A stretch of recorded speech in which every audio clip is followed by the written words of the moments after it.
Damas y caballeros, tengan cada uno de ustedes muy buenos días. Vamos a dar inicio al curso Ética e Integridad, Transparencia Activa y Transparencia Pasiva. En esta oportunidad, este curso estará a cargo de la Oficina de Transparencia y Anticorrupción del Ministerio de Salud, quienes sus integrantes ya nos acompañan, encabezados por su director ejecutivo, el abogado Alfredo Ricardo Natividad Enostroza, que ya nos acompaña esta mañana. Bien, antes de dar inicio a este curso, vamos a invitar al licenciado Daniel Gutiérrez Herrera, jefe de la Oficina de Integridad Institucional, para que dé las palabras de bienvenida. Muy buenos días, tengan todos. Damos la bienvenida al director ejecutivo de Transparencia y Anticorrupción del MINSA y a su equipo.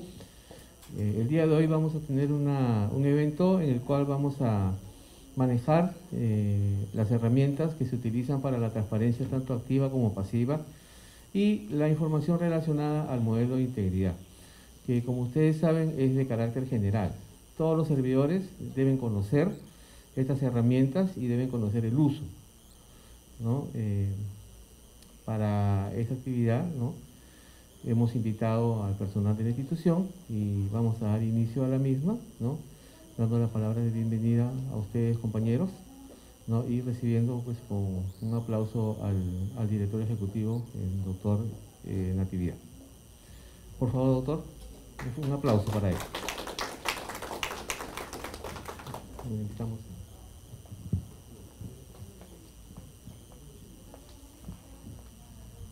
Bien, como lo ha mencionado el licenciado Gutiérrez, ya vamos a dar inicio al desarrollo de este curso y vamos a invitar al primer ponente de esta mañana, el abogado Alfredo Ricardo Natividad Enostroza, director ejecutivo de la Oficina de Transparencia y Anticorrupción del Ministerio de Salud, quien desarrollará la ponencia Ética e Integridad.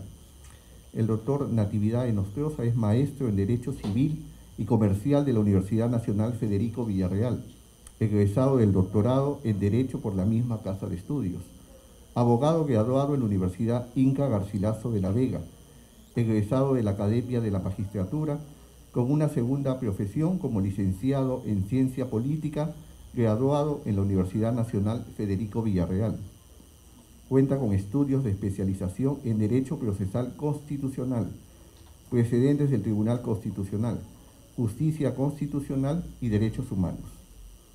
Asimismo, también cuenta con estudios en Derecho Administrativo, Ley de Contrataciones del Estado y tiene más de 10 años de experiencia en distintas entidades del sector público. Actualmente se desempeña como director ejecutivo de la Oficina de Transparencia y Anticorrupción del Ministerio de Salud. Bien, vamos a recibir con aplausos al abogado Alfredo Ricardo Natividad Enostroza para que pueda desarrollar la primera ponencia esta mañana.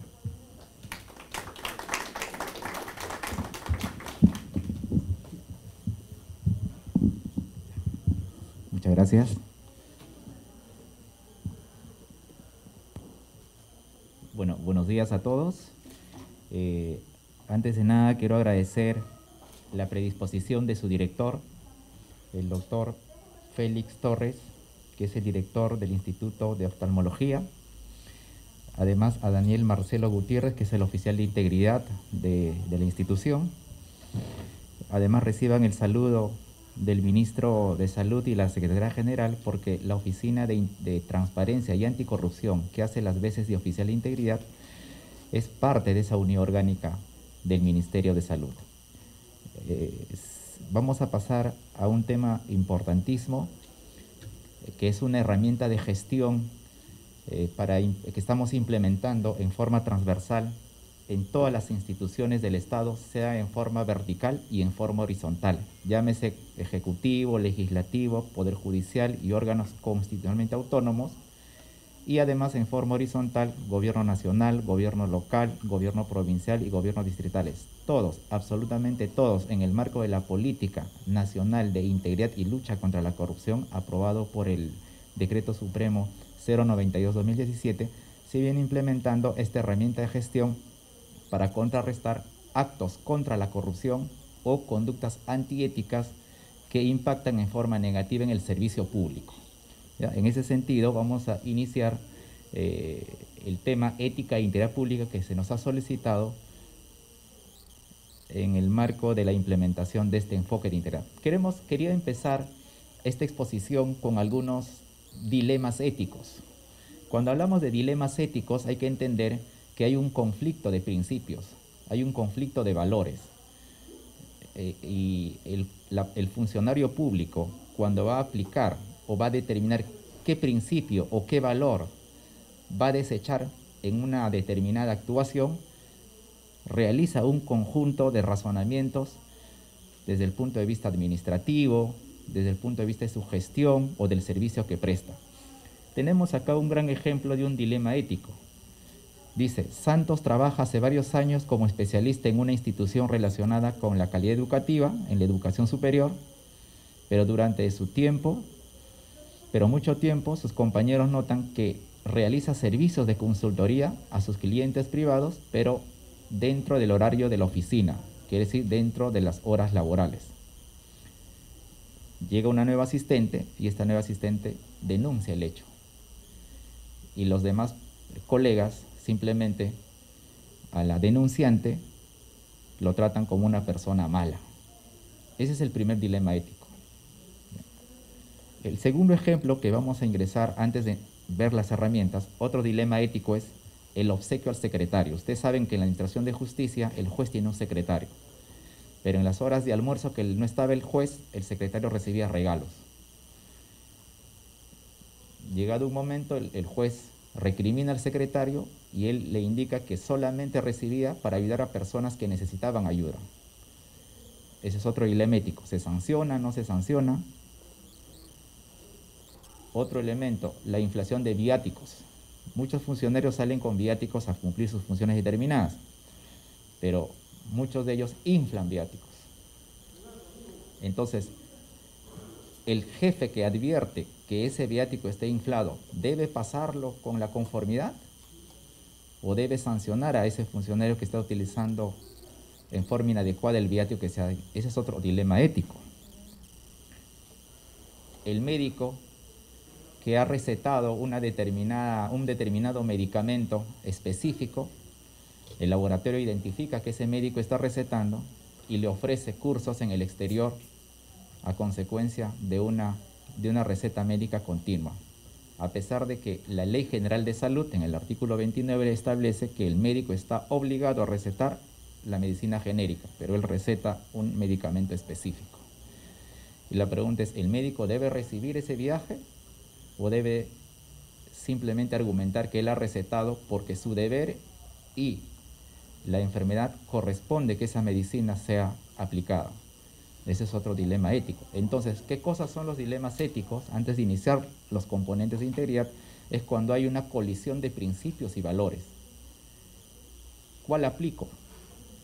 Cuando haya ese tipo de problemas en la administración pública, para eso ustedes tienen un oficial de integridad. Pueden solicitar a través de un pedido de opinión, redactando el caso concreto y solicitándole cuál es la forma que deben actuar para evitar ustedes vulnerar los códigos de ética o los códigos de conducta o las normas administrativas o los procedimientos o normas de gestión, dependiendo qué actuación o qué dilema ético se les presente en el momento. Otro dilema ético muy conocido es que un delincuente que mata a 6 personas, un asesino en serie, la justicia lo sigue y se va al médico para cambiarse el rostro. El médico lo cambia el rostro, pero en la última consulta, el delincuente le revela al médico: he matado 6 personas, la justicia me está siguiendo, pero como usted ya me cambió el rostro, ya nadie me va a encontrar. La pregunta es, ahí viene 2 principios. La confidencialidad que tiene derecho el paciente y la responsabilidad del médico de avisar a la justicia que lo ha cambiado de rostro a un delincuente porque posiblemente podría matar. ¿Cuál de ellos impera? ¿La confidencialidad del paciente, la reserva del paciente o la responsabilidad del médico a poner en conocimiento de las autoridades? ¿Cuál impera? ¿Qué principio? Ahí estamos hablando de dilemas éticos. Entonces, ¿cómo se valora? ¿Cuál de ellos impera para aplicar en el marco de la corrección? Hay que justificar con razones si más pesa la confidencialidad a que nadie sepa que ese paciente se ha cambiado de rostro, o pesa el valor de que la justicia se entere que este señor está siendo perseguido y además ya no generará más muertes posiblemente. Entonces, en función de esos principios de optimización se van resolviendo los problemas, los dilemas éticos. Entonces, para eso tenemos que saber qué cosa es ética. Acá no está, pero voy a hacerles un poquito de conocimiento y me gustaría, en cuestión de minutos, hablarles sobre los clásicos que han desarrollado qué cosa es ética en términos fáciles. Primero hay que saber que ética tiene dos raíces, ¿no? La raíz latina y la raíz romana. La ética en la raíz latina significa costumbres, lo mismo que moral. Moral tiene como raíz también costumbres. Pero cuando hablamos de costumbres, hablamos de predisposiciones. ¿Predisposiciones a qué? A lo bueno, predisposiciones a lo correcto. Entonces, cuando hablamos de la ética, hablamos de costumbres, y cuando hablamos de moral, hablamos de costumbres. Pero en términos contemporáneos, la ética, esa es el conocimiento filosófico que nos ayuda a estudiar a esas costumbres de una población determinada. En ese sentido, la administración pública, también el funcionario público, quiere decir, tiene que tener un componente ético, predisposiciones a lo correcto. Entonces, la responsabilidad profesional significa, o mejor dicho, la ética profesional significa la actuación con responsabilidad, con predisposiciones hacia lo correcto, a lo debido, a lo idóneo. Entonces, cuando hablamos, ¿qué cosa es un saber? O quiere decir, la ética como saber práctico.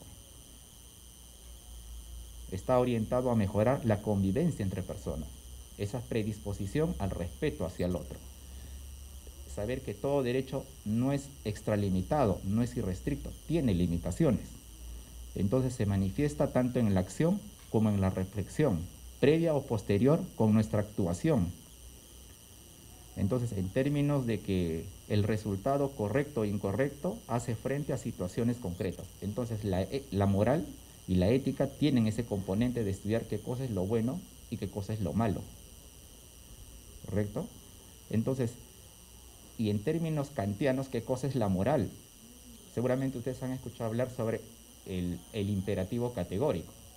Pero ¿de dónde nace ese imperativo categórico? Kant dice, nace de la buena voluntad. No importa la finalidad. Si una persona roba y da de comer a unos mendigos, por muy buena acción que haya realizado, esa conducta no es moral. Porque si roba, hace para satisfacer su ego o su necesidad. Sino la actuación no debe ser buscando una finalidad buena, sino la actuación debe nacer de la buena voluntad. Cuando uno hace una actuación respetando valores, respetando principios, y el impacto es positivo, no lo haces porque buscas un beneficio, sino lo haces por deber, indistintamente si te retribuyen o no te retribuyen, pero lo haces por deber. A eso lo llama Kant el imperativo categórico, que son normas con reglas mínimas y garantías mínimas de convención social y que a todos les va a satisfacer. Los documentos de gestión, tus planes operativos, todos los documentos administrativos que ustedes manejan tienen esa categoría, tienen enunciados o principios o preceptos de aceptación general. Entonces, porque son imperativos que han nacido como para buscar esa actuación hacia lo correcto. Entonces, ¿qué es la ética aplicada a la función pública? Corresponde al ejercicio de la función pública en tanto constituye una actividad que se realiza en forma institucionalizada. Entonces, toda conducta o todo principio, todo valor, para efectos de que surta consecuencias, debe estar institucionalizado. Y ahí más adelante vamos a entrar a ver qué cosa es la cultura de integridad. Entonces, estas éticas aplicadas son marcos de referencia. Ojo, imperativos categóricos que están recogidos en los documentos de gestión, que están recogidos en sus procedimientos de comportamiento, en sus procedimientos médicos. Son marcos de referencia que se ajustan a diversas reglas éticas de carácter general, a los ámbitos específicos de la acción humana, ¿correcto? ¿Y cuál es la finalidad de la función pública? Una de las finalidades de la función pública es, primero, satisfacer el interés general. ¿Qué significa satisfacer el interés general? Que el paciente que se haya personado al hospital con una dolencia, luego de ser atendido, salga satisfecho y mejorado en su salud. Entonces hay un impacto positivo. Por eso se dice que haya recibido que el servicio sea efectivamente recibido. Entonces, uno de los objetivos de la función pública es que el servicio público sea efectivamente recibido. ¿Qué cosa quiere decir eso? Que el médico sea idóneo, que conozca su patología, que conozca la ciencia, que haya realizado una buena receta médica, que los procesos de compra tengan los medicamentos en el plazo que corresponda. Las áreas usuarias deben participar como órganos cooperantes a las unidades primarias de prestación de servicio. Así se busca que sea efectivamente servido el servicio público, además que produzca un impacto positivo. Entonces, cuando el paciente se va satisfecho por haber recibido una atención médica, ha mejorado su situación. Entonces eso produce un impacto positivo en las personas. ¿Y eso qué contribuye? Generar confianza, que en términos de gobernabilidad se lo llama legitimidad. Entonces, cuando hablamos de valor público, muchos van a escuchar, la función pública busca mejorar o generar valor público. Está resumido en estos tres componentes: servicios, resultados y confianza. Cuando das un buen servicio, un buen resultado, generas confianza. A eso se llama valor público. Eso es lo que busca, al final de cuentas, la función pública. Y eso significa trabajar buscando el bien común, ¿ya? Entonces, ahí tenemos un concepto muy importante de valor público. Entonces, ¿qué debemos entender ahora por integridad? Ya hemos hablado de ética, hemos hablado de moral en la función pública. Ahora, ¿qué debemos entender por integridad? La directiva 002 de la Presidencia y Consejo de Ministros en el modelo de integridad ha establecido este concepto. La integridad pública es una actuación coherente, dice, una actuación coherente. ¿Con qué? Con valores, principios y normas. Cuando hablamos de valores, por ejemplo, el valor de respeto, ¿no? Es un valor importante. Cuando hablamos de principios, el ejemplo que les puse, el principio de igualdad ante la ley, es una actuación respetando las normas. ¿Qué normas? Normas de gestión. Cuando ustedes ejerzan sus actividades en los procesos misionales o en los procesos de soporte, ustedes utilizan documentos de gestión. Entonces, en esos procesos debe cumplirse con valores, principios y normas que promuevan qué cosa y protejan ese desempeño ético de la función pública. Así, los poderes y recursos confiados por el Estado deben ser utilizados para los fines establecidos, porque todo funcionario público, indistintamente del nivel ocupacional, ejerce poder. El Estado le confiere ese poder para ejercer su función y además le confiere recursos para utilizar y servir en función a la naturaleza de la competencia que se le ha asignado. Entonces, el mal uso del poder, el mal uso del recurso, la discrecionalidad y la poca transparencia genera corrupción. Por eso que nace este modelo de integridad para gestionar esos problemas que se han identificado dentro de la administración pública. Por eso que nace el modelo de integridad. Entonces, ¿qué se entiende por integridad pública? Hay que decir que es una actuación coherente con valores, principios y normas que promueven, protegen el desempeño ético de la función pública, con el objetivo de ¿qué? De que el poder y los recursos que se asignan deben ser orientados específicamente a satisfacer el interés general. Interés general entendido como resultados, servicio y confianza hacia la población. Entonces, integridad pública tiene que ver con principios institucionales, con valores institucionales y normas institucionales. ¿Ética e interés lo mismo? No. Para ser íntegro hay que tener componentes éticos. Entonces, ¿qué implica servir con integridad? Ser transparentes y rendir cuentas. Ahora, ser transparentes en forma general o ser transparentes implementando herramientas y modelos de gestión en los procesos administrativos o en los procesos misionales o en los procesos de soporte. Hay que implementar herramientas. Para eso, más adelante la licenciada les va a explicar lo que son las plataformas de transparencia estándar, que está, además eso está en el marco de la ley la 2786, que es Ley de Transparencia y Acceso a la Información Pública, y además tiene sus lineamientos, ¿no? El lineamiento 011-2021, que saca la Autoridad Nacional de Transparencia y Acceso a la Información Pública del Ministerio de Justicia. Ellos dan los lineamientos y además evalúan a todas las entidades cómo está su portal institucional, cómo está su transparencia, cómo está su sinceramiento en la ejecución de proyectos o en la contratación de personal, cómo está en el proceso del SEACE. Entonces, todo debe estar transparentado. Esa es una herramienta del modelo de integridad. Luego, ¿qué significa servir con integridad? Ser imparcial y no tener conflicto de intereses. Todas las personas, por naturaleza, tenemos conflicto de intereses, y está bien que tengamos conflicto de intereses.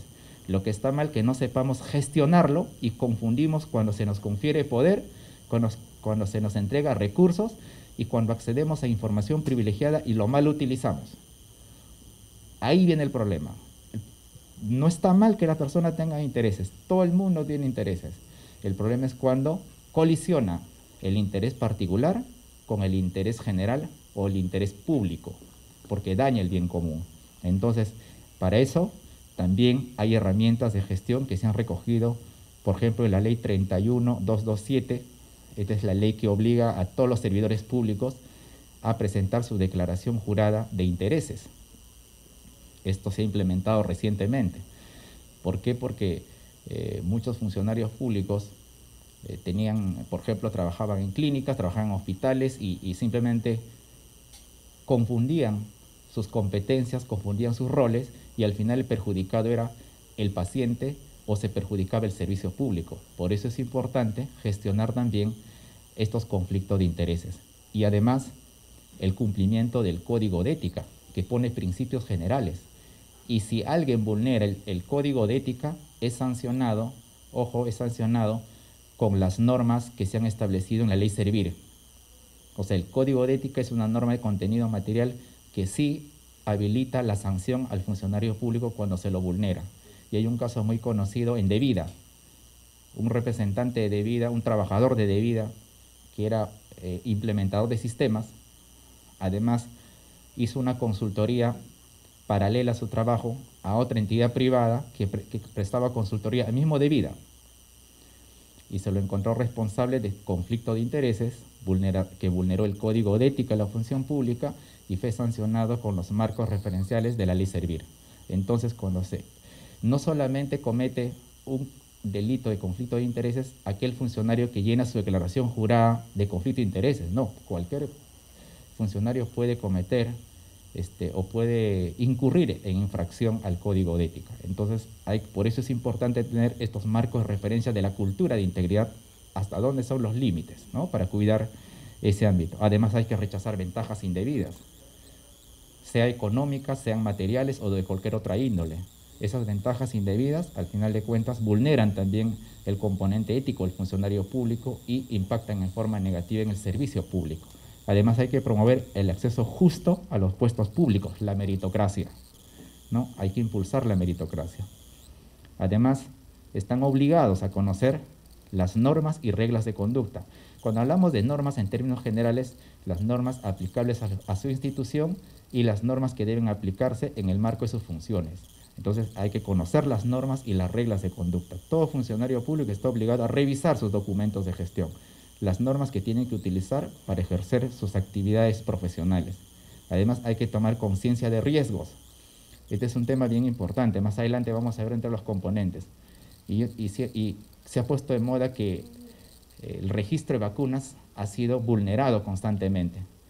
¿Por qué? Porque el tercero, que es la persona, se acerca al funcionario y le ofrece una prebenda para ponerle el registro porque él es antivacuna.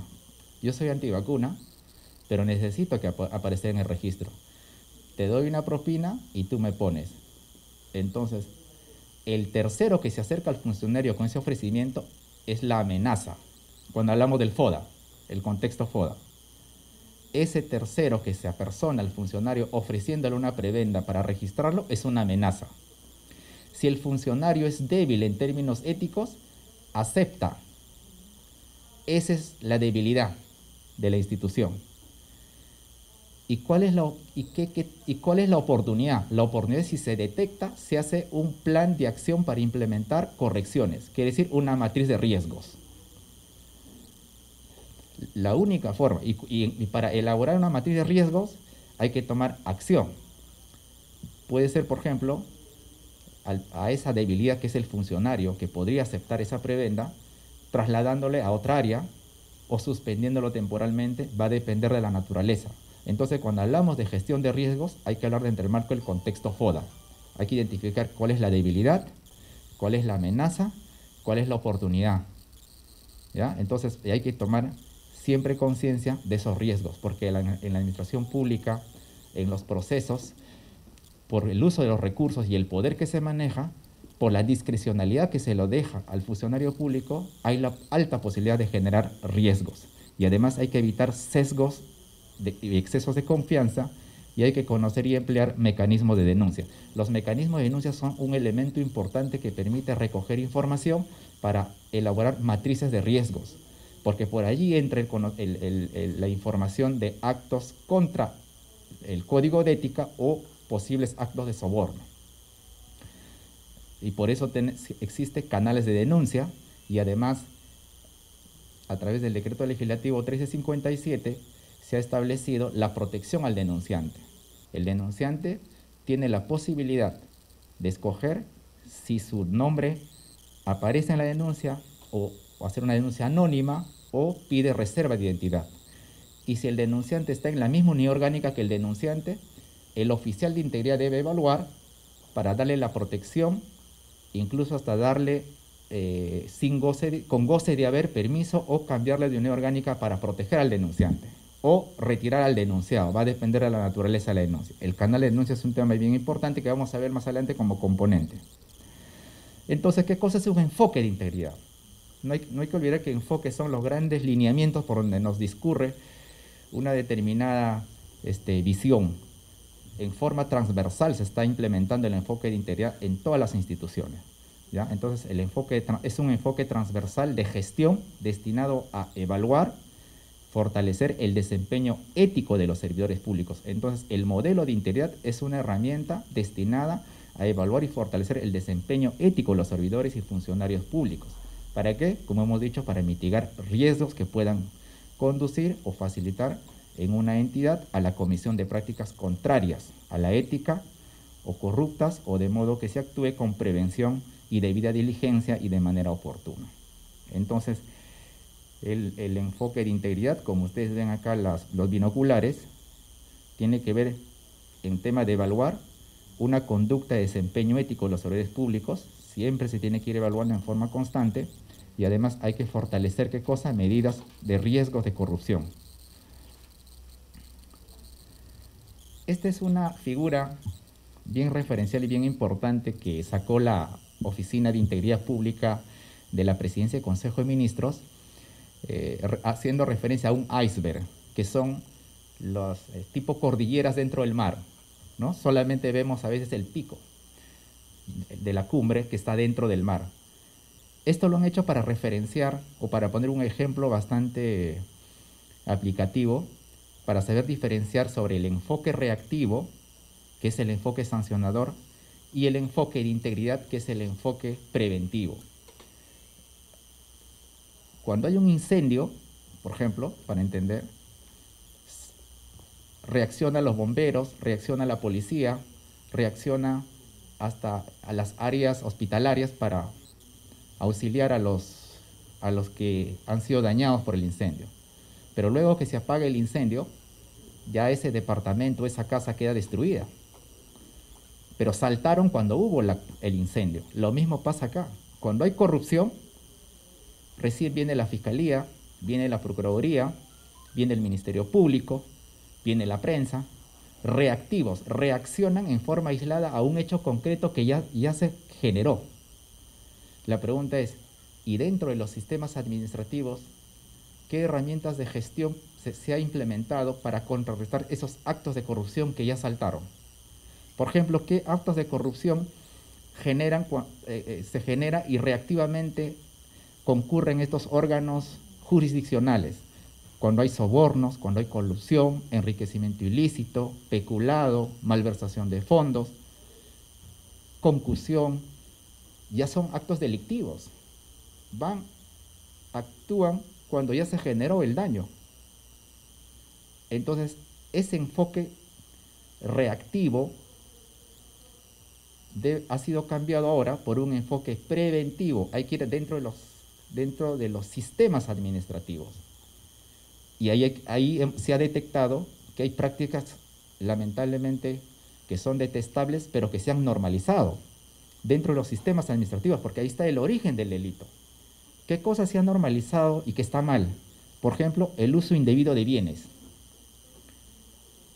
También se ha normalizado que es normal que se genere conflicto de intereses.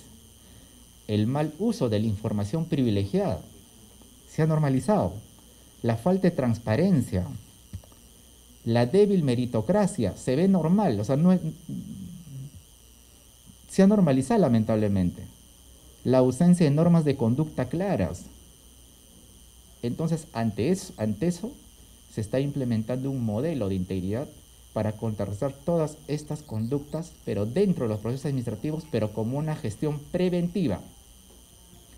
Entonces, el enfoque de integridad, para eso, identifica riesgos, establece estándares de cumplimiento y además hace inducciones y charlas para implementar lo que es el desempeño ético de los funcionarios.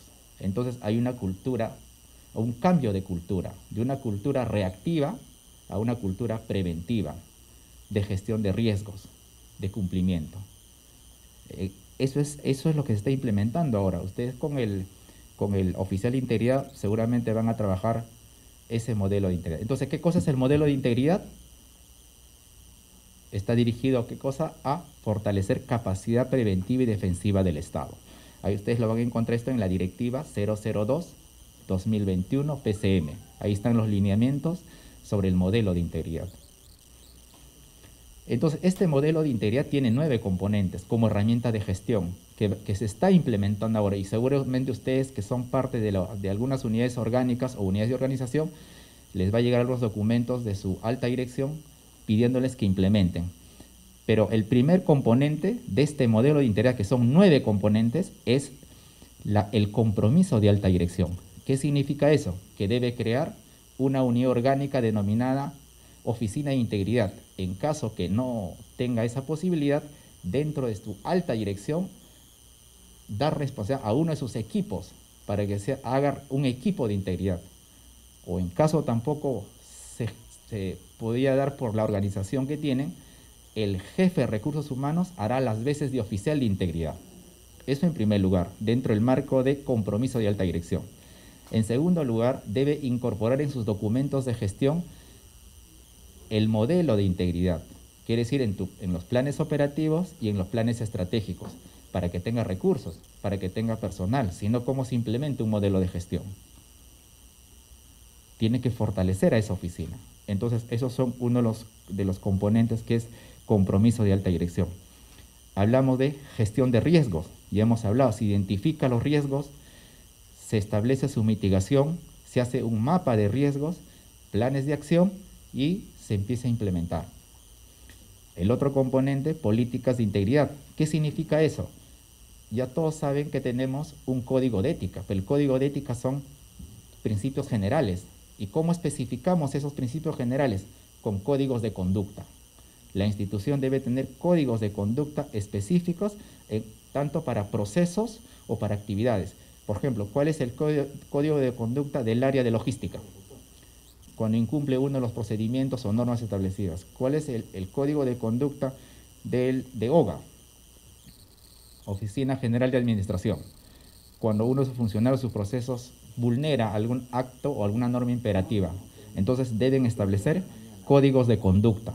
Además, gestionar que no exista conflicto de intereses, que implemente la denominada debida diligencia.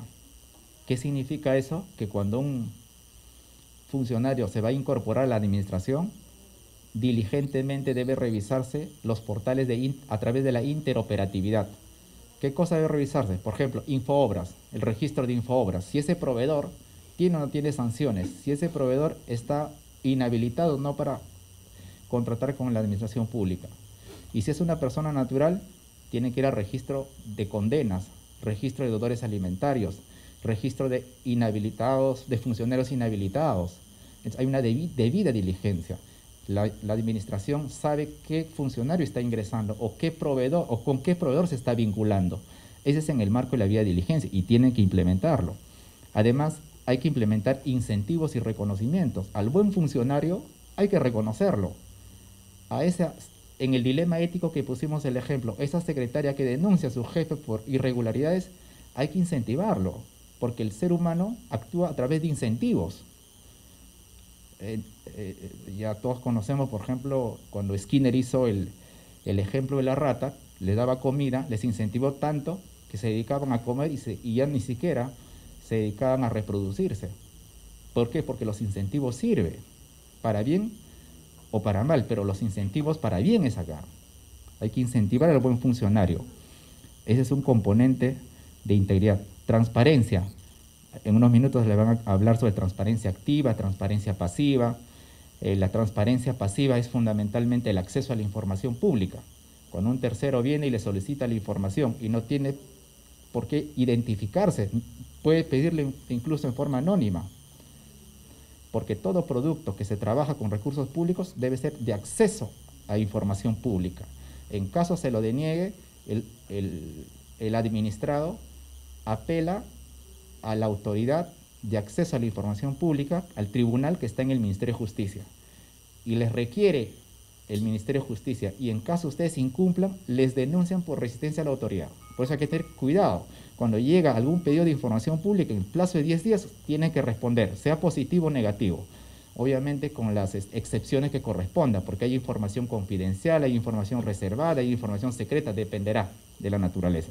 Pero ahí hablamos de la transparencia pasiva en ese tema. La transparencia activa, es que les van a explicar más tarde en unos minutos, es todo lo que la administración publica en el marco de las obligaciones que se le pone en el portal de transparencia estándar. Otro elemento es el sistema de control, ¿ya? El sistema de control no es un mecanismo de persecutor.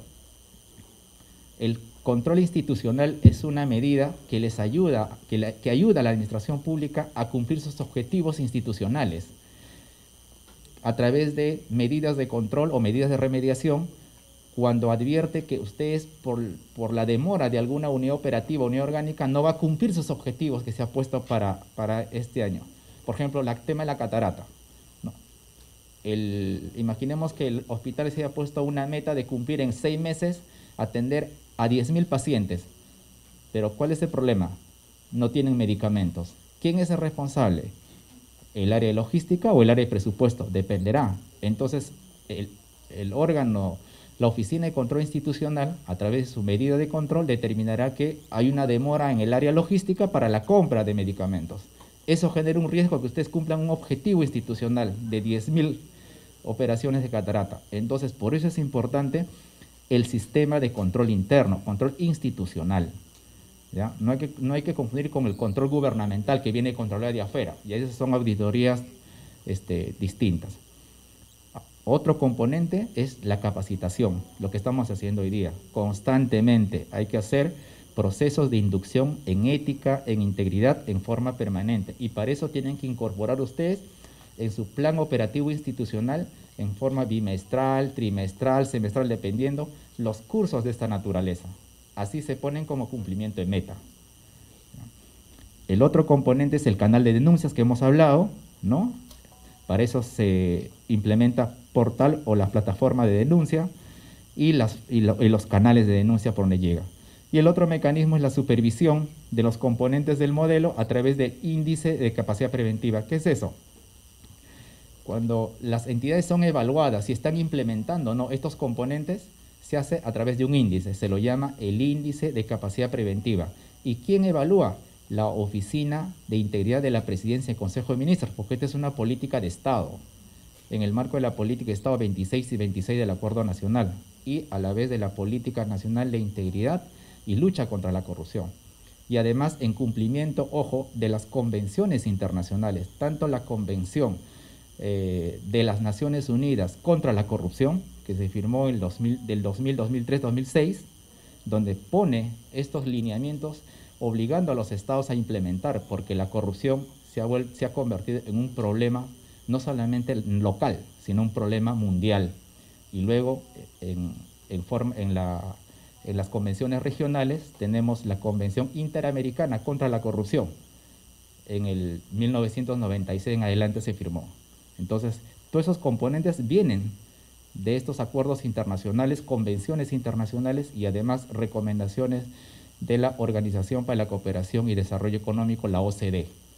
¿Ya? Entonces, y eso está recogido, ustedes tienen ahí abajo, en la Directiva 002-2021 PCM, como herramienta de gestión. Entonces, hemos visto qué cosa es cultura de integridad, ya saben, son saberes y prácticas compartidas institucionalmente, lo que Jürgen Habermas llama es una ética mínima. Todos debemos llegar a un consenso de una ética mínima, donde el respeto o los límites del derecho termina si es que afecto al del otro. Si es que afecto a recursos públicos, afecto interés general, entonces ahí estoy vulnerando la ética. Hay que tener por lo menos éticas mínimas, ¿ya? Reglas generales. Que hemos hablado también de la cultura de integridad. ¿Por qué es importante tener una cultura de integridad? Porque la ausencia de una cultura de integridad es uno de los factores que permite que los funcionarios y servidores públicos desarrollen conductas inadecuadas. Si carecemos de algún componente ético, vamos a caer en conductas inadecuadas. Entonces, para ir concluyendo, cuando hablamos de qué significa íntegro, y vamos a poner un ejemplo, si se accidentan dos personas,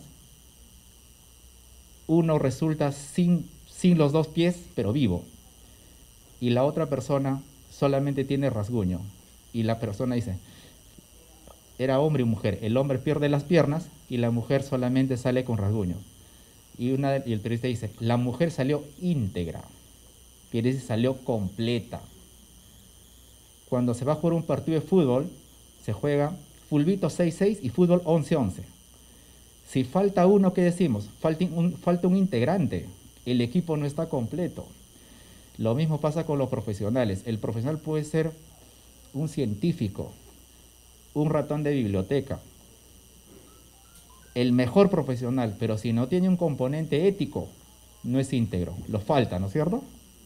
Entonces no solamente hay que tener capacidades técnicas, capacidades académicas, sino también el componente ético y el componente moral. El Estado peruano necesita, y ustedes son, estoy seguro, funcionarios que representan funcionarios o servidores íntegros, porque no solamente capacidades éticas, quiere decir, son idóneos. Cuando ustedes vayan a leer el Código de Ética de la Función Pública, la idoneidad significa capacidad técnica, continua preparación con componente moral. Eso significa el profesional es idóneo, ¿ya? Entonces hay que evitar que se socialice la corrupción, porque como habíamos revisado el gráfico anterior, se han normalizado muchas conductas y por debajo de la alfombra corre ríos de ilegalidades y eso hay que evitar. Más bien la socialización debe venir para cosas positivas, no hay que socializar cosas negativas. El primer órgano informal de socialización es la familia y ahí se forman valores. Luego viene el colegio, que es órgano de socialización formal, pero también los centros laborales son órganos de socialización. Cuando advierte algo irregular, no hay que socializar esas conductas irregulares, hay que ir por lo correcto. Entonces vamos a transitar de una cultura de corrupción hacia una cultura de integridad.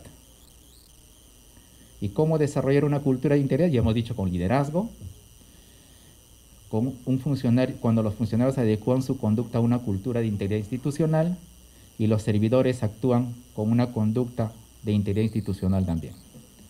Entonces, ¿qué rol juega entonces la oficina de integridad? Ya para ir, estamos cerrando ya, para que no se aburran, por favor. Articula esfuerzos para prevenir la corrupción y elevar el estándar de integridad en nuestra entidad. ¿Qué significa eso que articula esfuerzos? Cuando se va a implementar una plataforma, por ejemplo, de registro de visitas, tiene que actuar varias unidades orgánicas. OGA poniendo el recurso, también la oficina de tecnología de la información para elaborar la plataforma. Entonces participan varias unidades orgánicas. Por eso el esfuerzo del oficial de integridad es articular a esas unidades orgánicas para implementar uno de los componentes. En este caso, por ejemplo, gestión o el registro de visitas o el registro de gestión de conflicto de intereses. Para eso participan varias unidades orgánicas. Tecnología de la información, el área de presupuesto, el área, OGA, Oficina de Administración, con el personal y la logística. Entonces, esas unidades orgánicas en este caso participan. Luego, brindar orientación en materia ética e integridad. Lo hace conjuntamente con la Oficina de Recursos Humanos. Entonces, ahí tiene que articular y coordinar. Evaluar el otorgamiento de medidas de protección. Cuando hay una denunciante que solicita protección de sus datos o cuando solicita la reserva, él tiene que asignarle un código. Y si la denunciante está recibiendo represalias, tiene que activar el mecanismo de protección a la denunciante. Y eso lo hace el oficial de integridad o el equipo de integridad. Y además, promueve actividades de capacitación, difusión y promoción de la integridad. Finalmente, la integridad pública no solo constituye un enfoque de gestión para enfrentar el grave flagelo de la corrupción, sino también para empezar a revertir las causas de fondo que facilitan la ocurrencia de prácticas. Esto quiere decir, este enfoque preventivo es aplicado dentro de los sistemas de gestión en forma preventiva. Bueno, eso en términos generales les traemos en materia de ética e integridad. Con más profundidad seguramente haremos otra charla y si hay alguna pregunta, encantado, si no, muchas gracias. Creo que hay una pregunta. No sé cómo organizan ustedes, ¿no? ¿Al final? Habíamos quedado, estimados asistentes, que las preguntas se iban a hacer en la parte final. ¿Lo mantenemos o damos paso a las preguntas por cada? ¿Sí? Entonces, ya. No, las preguntas.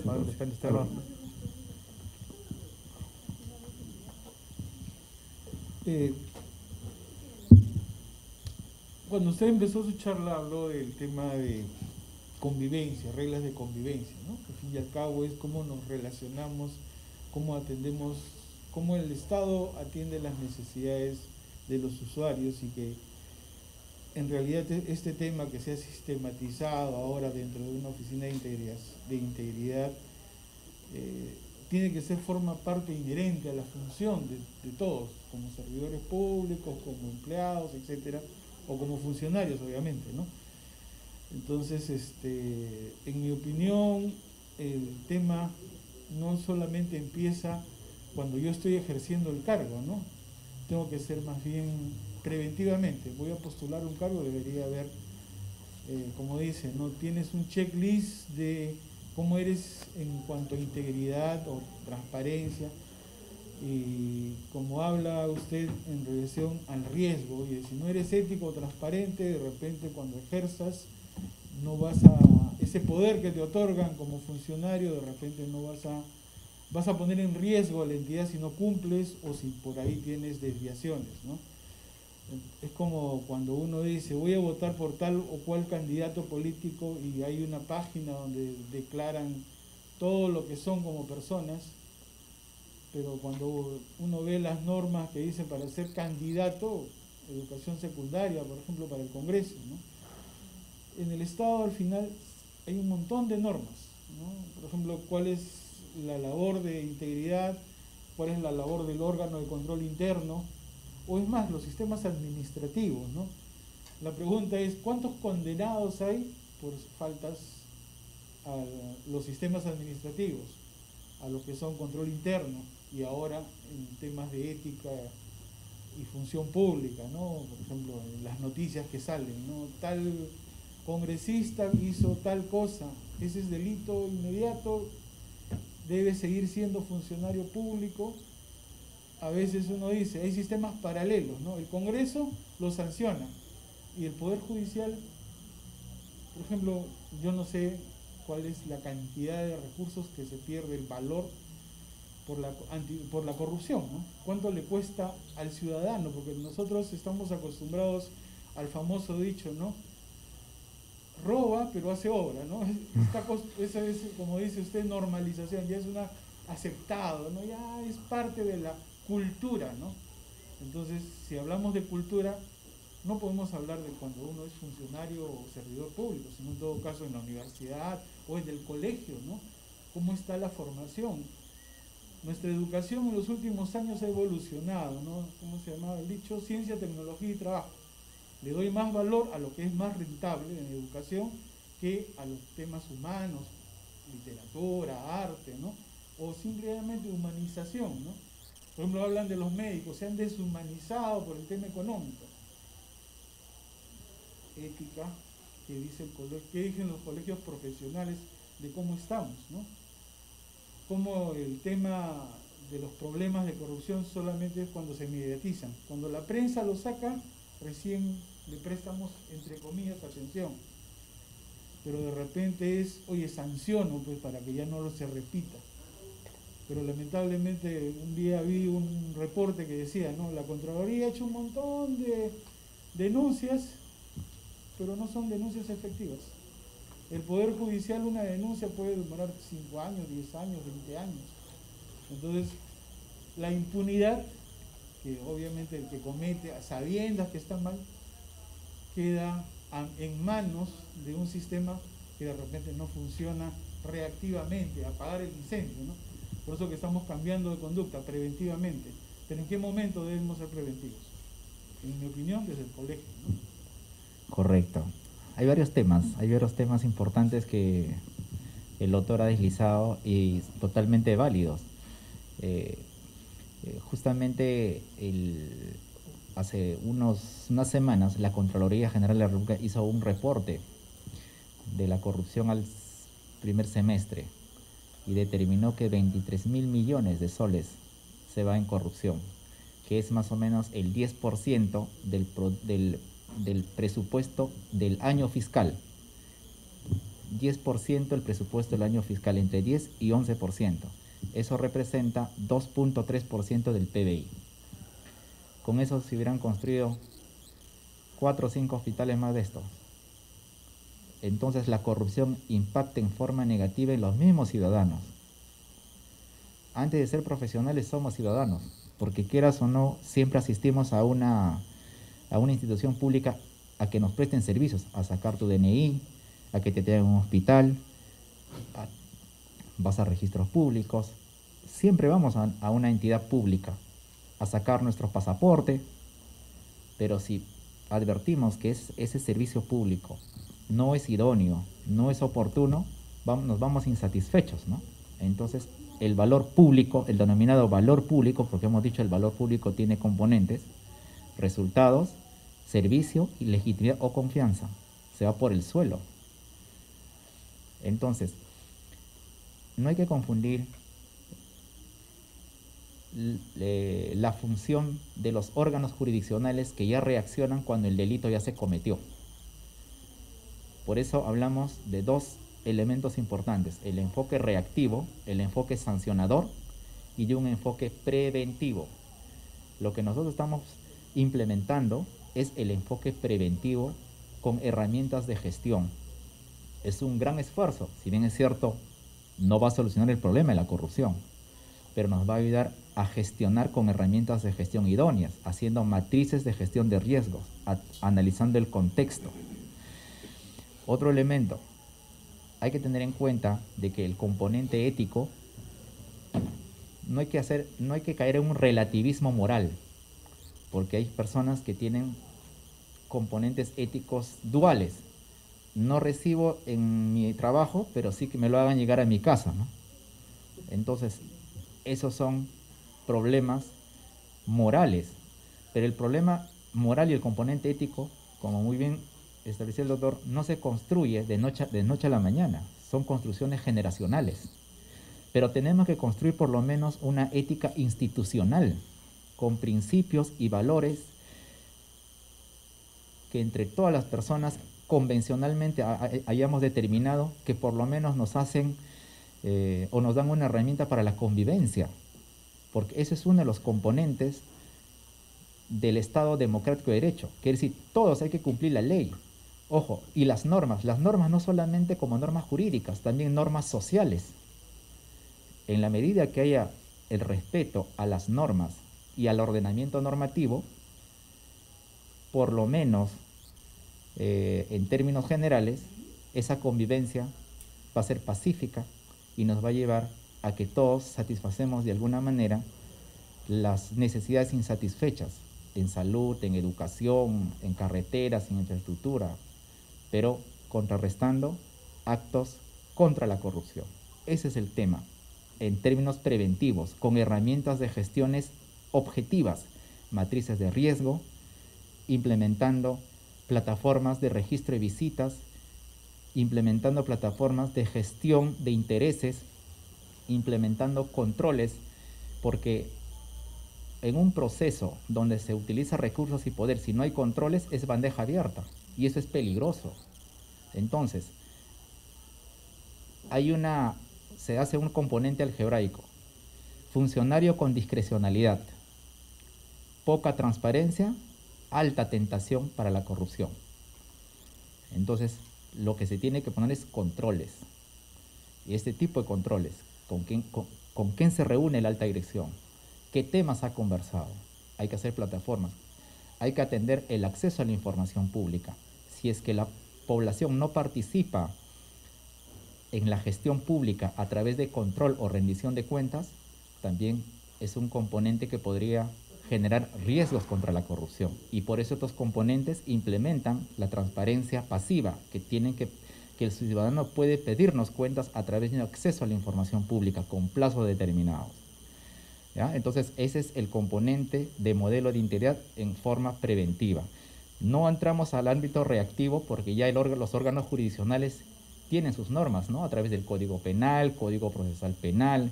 En materia del Parlamento tienen sus procedimientos de acusaciones constitucionales, sus levantamientos de inmunidad, sus órganos o unidades de fiscalización a través de competencias de control político. Ya nosotros, comunidades administrativas, no entramos a esos niveles. Nosotros lo que nos corresponde es implementar mecanismos de control para prevenir y gestionar riesgos contra la corrupción, pero de manera preventiva con procedimientos de herramientas de gestión, con herramientas de gestión.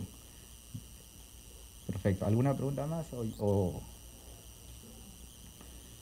Listo, muchas gracias.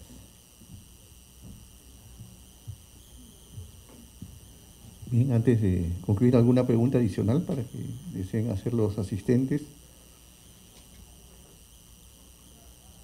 Bien, gracias.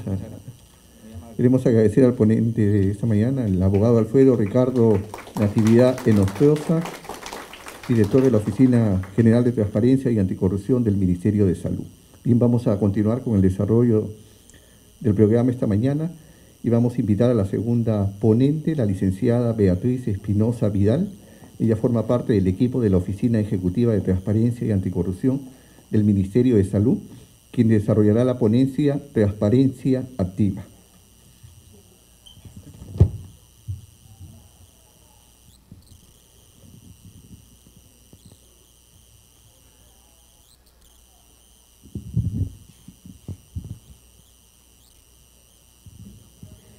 Buenos días con todos, es un placer estar aquí en esta importante institución. Esta mañana vamos a desarrollar el tema de portal de transparencia. Quien les habla es la encargada de la actualización del portal de transparencia del Ministerio de Salud.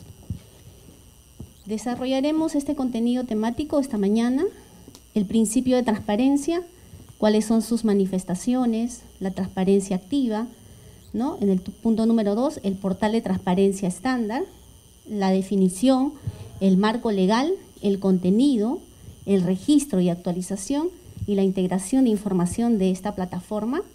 Y como punto número 3, obligaciones en materia de transparencia, del titular de la entidad, del funcionario responsable del portal de transparencia y del coordinador o coordinadores de las áreas poseedoras de información, y el incumplimiento y obligaciones en materia del portal de transparencia. Antes de iniciar, siempre pregunto, para ustedes, en una sola palabra, ¿qué es la transparencia?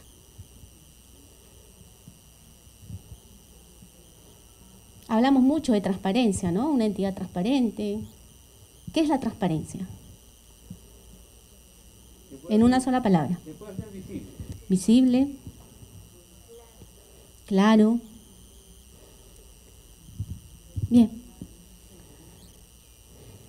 La transparencia es la exposición, es la apertura, es poner a disposición de la población información sobre los actos del Estado. Eso es la transparencia. Una entidad transparente pone a disposición información a la ciudadanía. El principio de transparencia, ¿qué es? La apertura, exposición del ejercicio de las funciones del Estado. Es un principio informador, ¿no? De la actuación de la administración pública y característico de un buen gobierno, de un Estado democrático y constitucional que contribuye.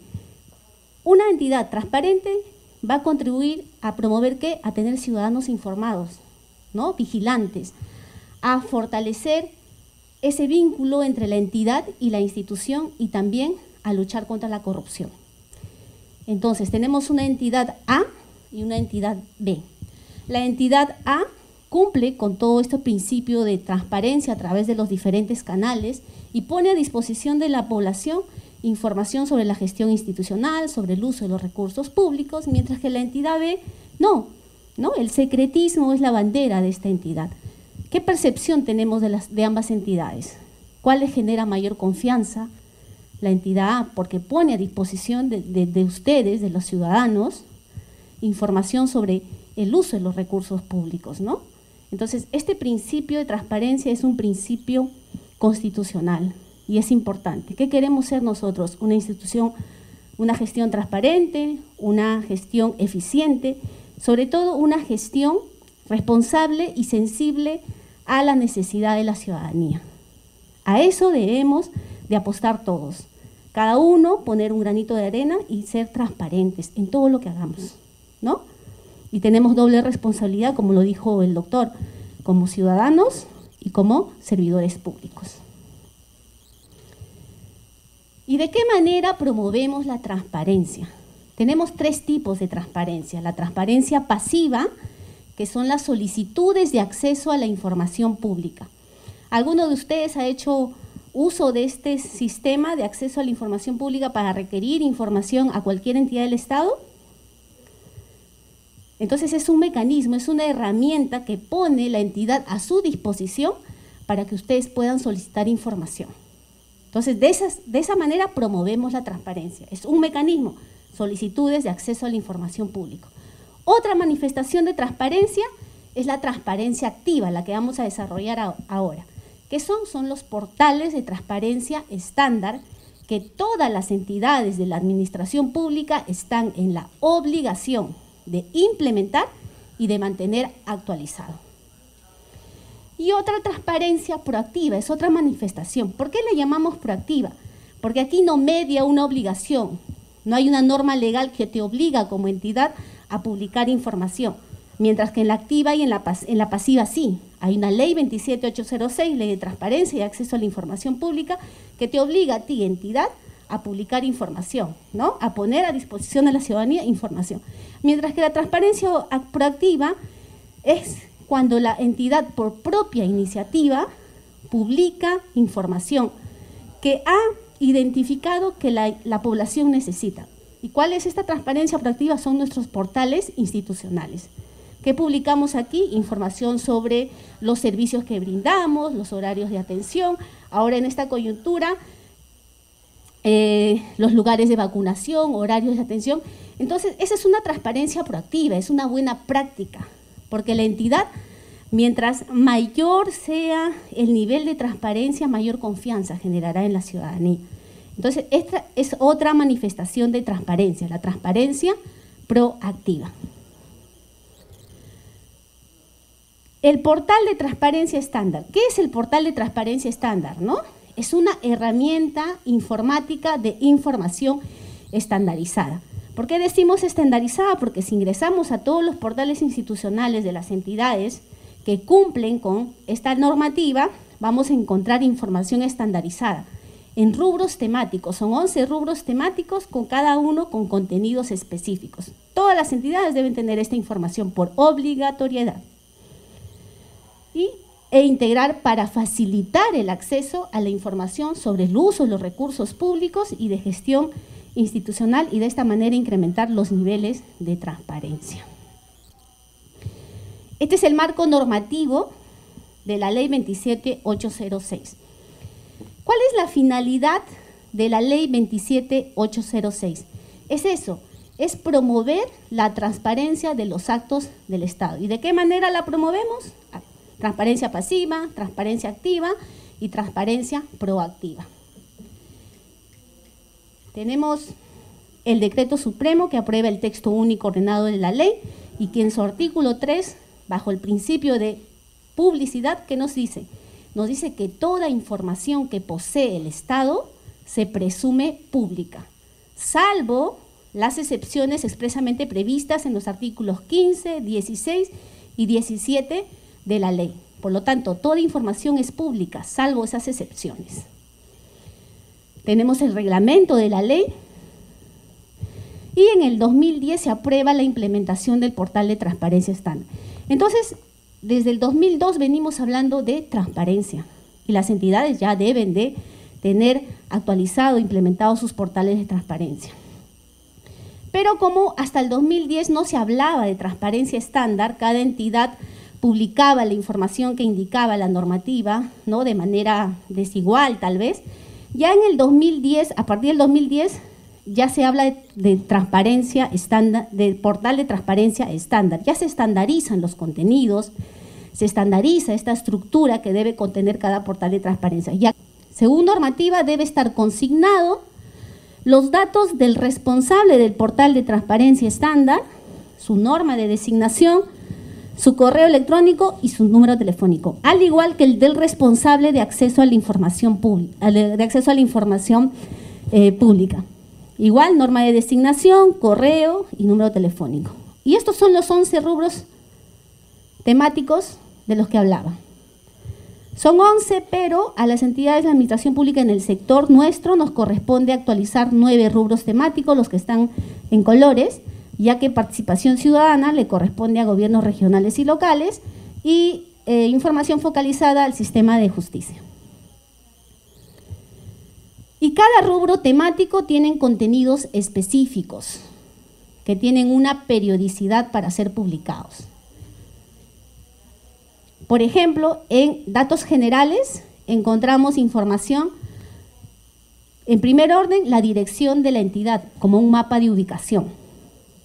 Posteriormente tenemos el directorio de servidores. Este directorio debe ser actualizado constantemente ante cambios, ¿no? Porque la ciudadanía se informa a través de nuestros portales de transparencia. Si esto no está actualizado, obviamente hay una desinformación al respecto. Y es el funcionario responsable del portal de transparencia que debe mantener actualizado en coordinación con los órganos poseedores de información que nutren de información para actualizar este portal. También encontramos el marco legal de la normativa. Esto sí es un reporte directo que lo realiza la Autoridad Nacional de Transparencia y Acceso a la Información Pública, la norma de creación de la entidad y las normas emitidas por la entidad, ¿no? Y una de las características de esta plataforma es que también, si la entidad lo considera, puede colocar información adicional, ¿no?, de acuerdo a cada rubro. En planeamiento y organización encontramos todos los instrumentos de gestión. Está el ROF, el TUPA, el CAP, el organigrama, el MAPRO, los planes y políticas, el PEI, el POI, el PCEM, y el reporte de cumplimiento de estos instrumentos de gestión, ¿no? y las recomendaciones de auditoría. Estas recomendaciones de auditoría es una información que lo prevé el órgano de control institucional y se publica de manera semestral. Una de las características de esta plataforma es la interoperabilidad. Cuando hablamos de interoperabilidad, hablamos de que esta plataforma utiliza información de otras fuentes de información, como el Ministerio de Economía y Finanzas, el Organismo de Supervisión de Contrataciones del Estado y la Contraloría General de la República, ¿no? Entonces estamos interoperando con la información que usamos de estas entidades.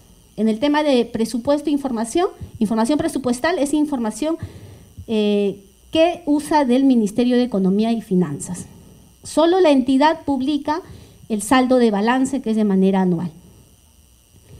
Proyectos de inversión e Infoobras también interopera con la plataforma del Ministerio de Economía y Finanzas y con la plataforma de la Contraloría. Lo que sí la entidad publica son los adicionales de obra, liquidación final de obra, su previsión de contrataciones. Como es un portal estandarizado, hay información que por la naturaleza jurídica de algunas entidades no les corresponde o no ejecutan esta información. En estos casos, lo que la entidad tiene que realizar es publicar un aviso de sinceramiento indicando las razones, ¿no? El aviso de sinceramiento se puede aplicar en dos casos. En uno, cuando la información obligada por la entidad de publicar no se encuentra o está en proceso de elaboración, publica un aviso de sinceramiento indicando las razones. De esta manera sinceramos la información hacia el usuario. O puede ser también un aviso de sinceramiento indicando que por la naturaleza jurídica de la entidad no me corresponde, no ejecutamos esta información. Entonces el ciudadano ingresa y verifica, ah, perfecto, adicionales de obra no ejecuta el hospital. Entonces hay un sinceramiento de información. En el rubro de personal, aquí se publican la ejecución del personal, las remuneraciones que recibimos, las bonificaciones, los aguinaldos, las gratificaciones. Eso se publica de manera mensual.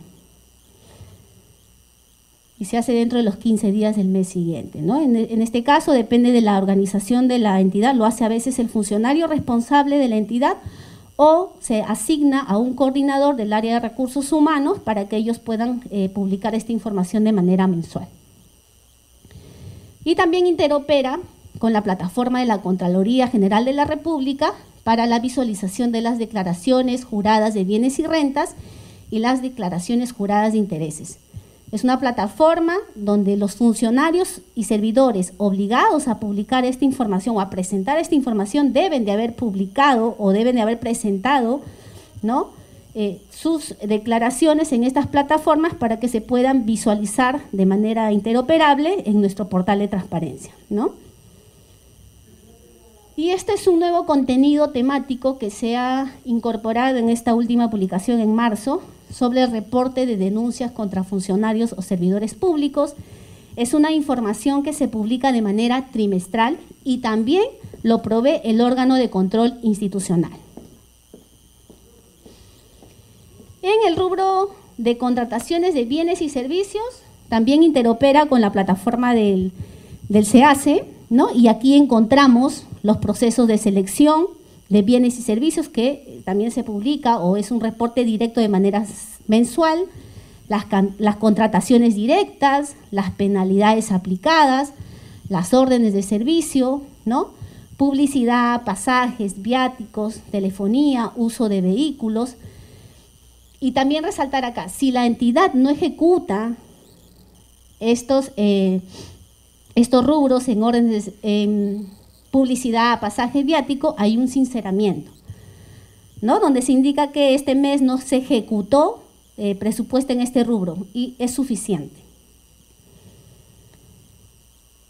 En el otro rubro temático tenemos las actividades oficiales, es la agenda de la alta dirección. En el caso del Ministerio de Salud se publica de manera diaria la agenda del Ministro de Salud, de los viceministros de Salud Pública y de Prestaciones y de la Secretaria General. De igual manera se debe realizar acá la actualización diaria de la agenda oficial de la alta dirección. También se publican los comunicados o otras notas de prensa que emite la entidad. Y en el rubro de acceso a la información pública, aquí debemos publicar en formato PDF descargable las solicitudes de acceso a la información pública o, en su defecto, la solicitud de acceso a la información pública virtual, ¿no? Que lo tiene el MINSA y que ya todos también están integrados en esa plataforma. Y el registro de visitas.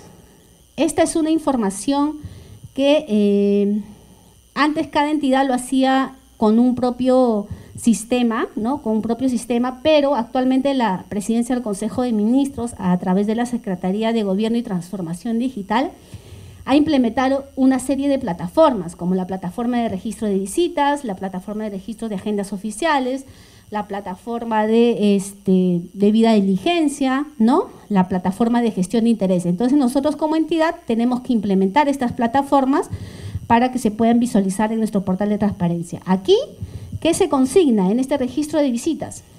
La hora de ingreso, la hora de salida, el motivo de la visita, los datos del visitante y los datos del funcionario que visita.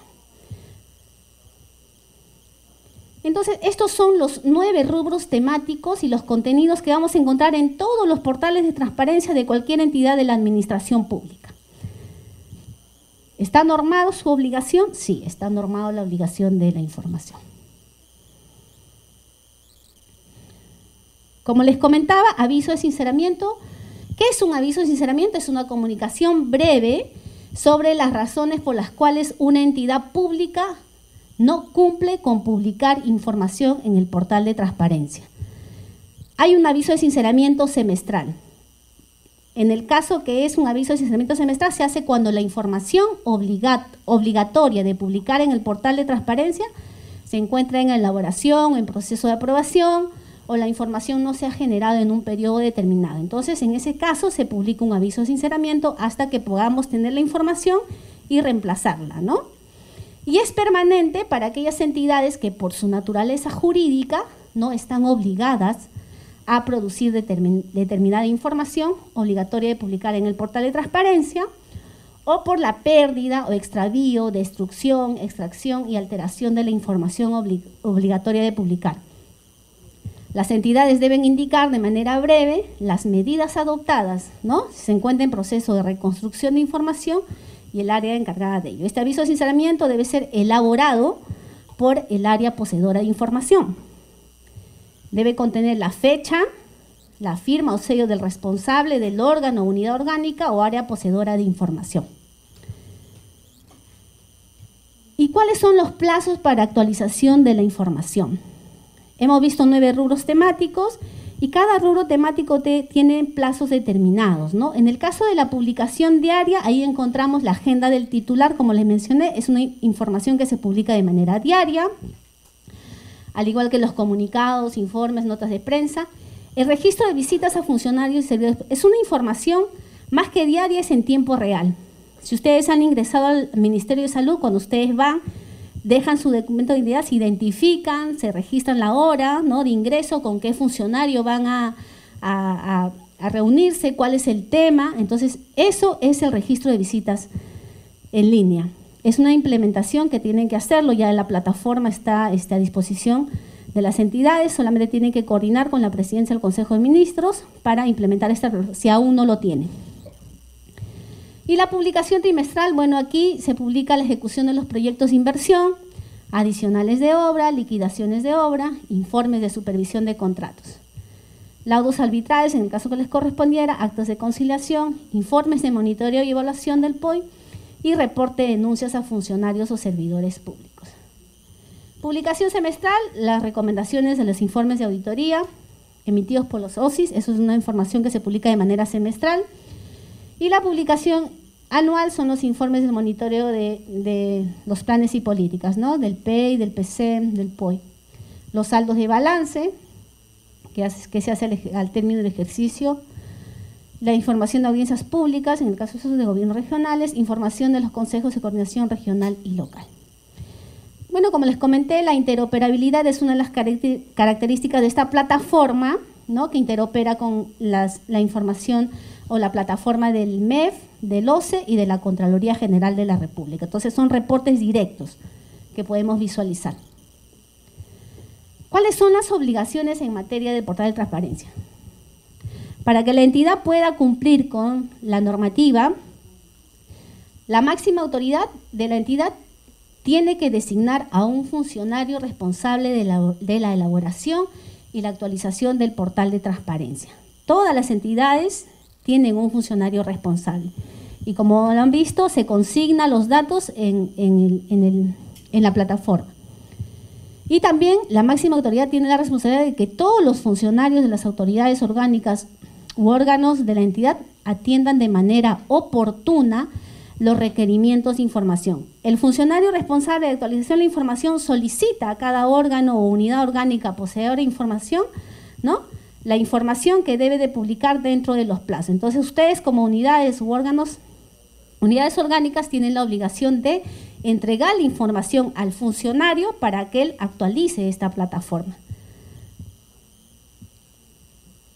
El responsable y coordinador del portal de transparencia.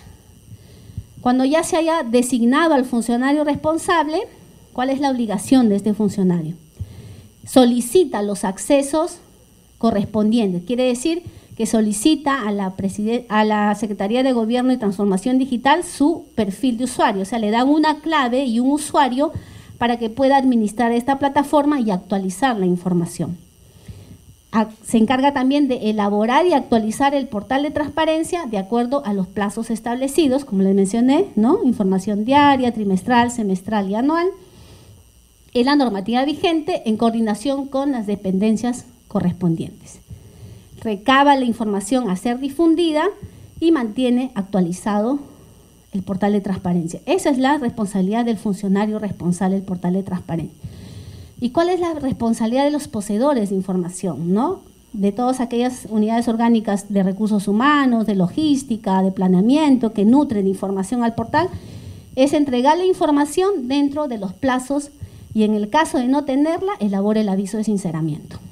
Y velar por la autenticidad de la información que entrega. Toda información que está publicada en el portal es información oficial. El incumplimiento. ¿Qué pasa en el caso del incumplimiento a la normativa de la ley de transparencia?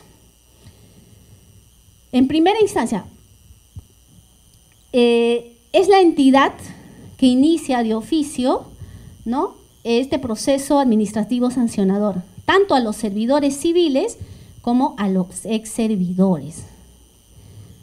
Puede en primera instancia recaer hasta desde una amonestación escrita, suspensión de 10 a 180 días, destitución o inhabilitación. Y a ex servidores civiles, ¿no?, una multa desde 5 UITs. Esto está en el texto único ordenado de la ley. En el caso que el servidor no esté de acuerdo con la sanción, ¿no?, puede interponer un recurso de apelación en un máximo de 15 días ante el Tribunal de Transparencia y Acceso a la Información Pública. Y este resuelve en 30 días hábiles. Entonces, es solamente la entidad que puede iniciar de oficio las sanciones a aquellos que incumplan o infrinjan la normativa.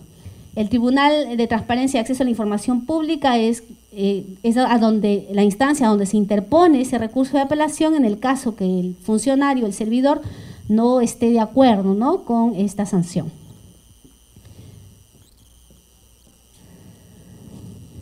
En el artículo 33 del reglamento de la Ley de Transparencia se consigna qué constituyen infracciones graves. No actualizar la información contenida en los portales de transparencia de acuerdo a los plazos establecidos por la normativa vigente o actualizarla de manera incompleta, inexacta o ininteligible. Entonces, ¿quiénes son los responsables de actualizar? No solamente es el funcionario responsable de acceso a la información pública, también son los órganos poseedores de información. Es el funcionario que solicita a cada unidad orgánica la información. Si el funcionario solicita, reitera la información y la unidad orgánica no remite la información, quien está infringiendo la norma no es el funcionario, es el poseedor de información. Entonces hay responsabilidades en ese sentido. También no adoptar las medidas para la designación del funcionario responsable de brindar información solicitada o de la elaboración del portal de transparencia. Y en el artículo 35, como les mencioné, las fases del procedimiento y las autoridades a cargo de estas son las establecidas en el Reglamento General de la Ley del Servicio Civil. Entonces, el procedimiento sancionador se inicia de oficio en la misma entidad. Solo es la entidad que inicia de oficio. Puede ser por propia iniciativa, por orden superior, por petición motivada de otros órganos o por una denuncia ciudadana. Entonces, como decía el doctor, hay un enfoque preventivo. No esperemos a tener sanciones administrativas, no infringamos la norma. Tenemos que cumplir, dar fiel cumplimiento a lo que indica la norma. Entonces, todos somos responsables, todos tenemos que poner nuestro granito de arena. ¿Para qué? Para tener nuestros portales de transparencia actualizados y de esta manera tener una gestión transparente y generar confianza ante la ciudadanía. Bueno, eso sería todo. Agradezco por su atención. Si tienen alguna consulta al respecto, más adelante pueden escribir a portaldetransparencia@minsa.gov.p, a los teléfonos que ahí indico, y gustosamente vamos a poder atender cualquier asistencia técnica que deseen, ¿no? Muchas gracias.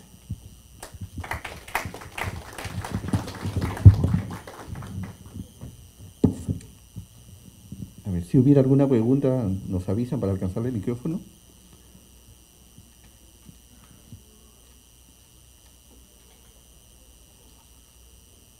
Sí, a ver, por favor, a ver, para que lo alcancen el...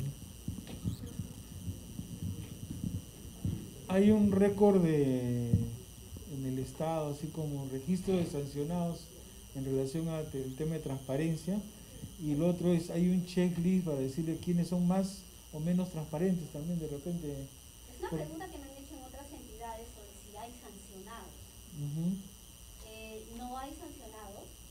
El órgano correspondiente de velar porque se cumpla la ley de transparencia es la Autoridad Nacional de Transparencia y Acceso a la Información Pública. ¿Y cómo lo hacen? A través de supervisión, ¿no? De los portales de transparencia de los ministerios. En este caso,